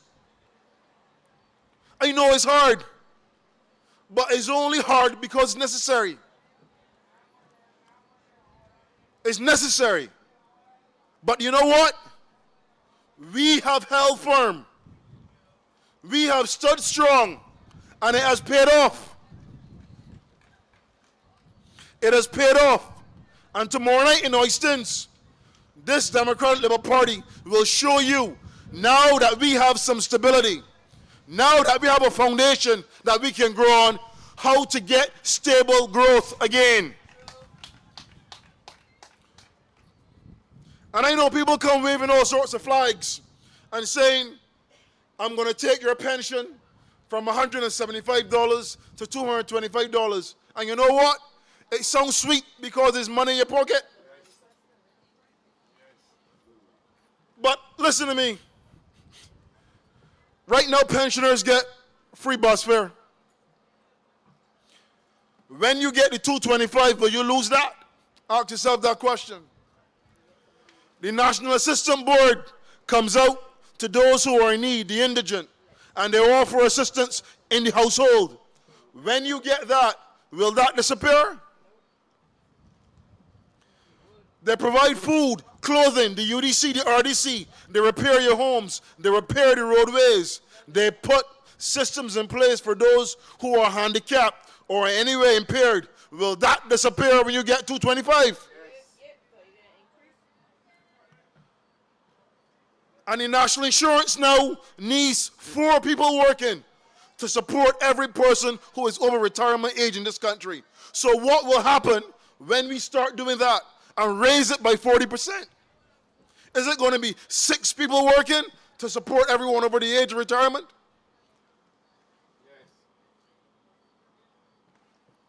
And when we talk about debt, you can't borrow money. Anybody here got a credit card that max out? I'm sure somebody in this crowd got a credit card that max out. And under the Arthur administration, we had a max out credit card, and we went and get another credit card to pay for the credit card that max out. And we continue to do that for 9 years and rack up $9 billion in debt. And when my 11-year-old son is retirement age, we can still be paying that debt. So we here today, when we stand in front of you, and we say that we are not sending anyone home, so we get a little more debt, because I am firm in my conviction that it's better to take 5 cents from a man than take away everything he's making. So if we got to pay $2 more in order that the rest of our brothers and sisters continue to work and don't do as the economists say and send home 10,000 people, then that is what we need to do. Because of the social collapse if we don't do it. And these people who make these decisions or even think about it, they don't know what it's like to put down your car because you can't put gas in it. They don't know what it's like to decide if you can buy groceries or pay your light bill. We are the ones that go through that. But that is coming to an end. We need a platform for growth. The MP for this area is an entrepreneur. And people sometimes speak about his intellect, but they should look at his academic credentials. He's one of 2 people in this country, only 2, who have ever got full honors in advanced accounting in Barbados. One of 2. He ain't no fool.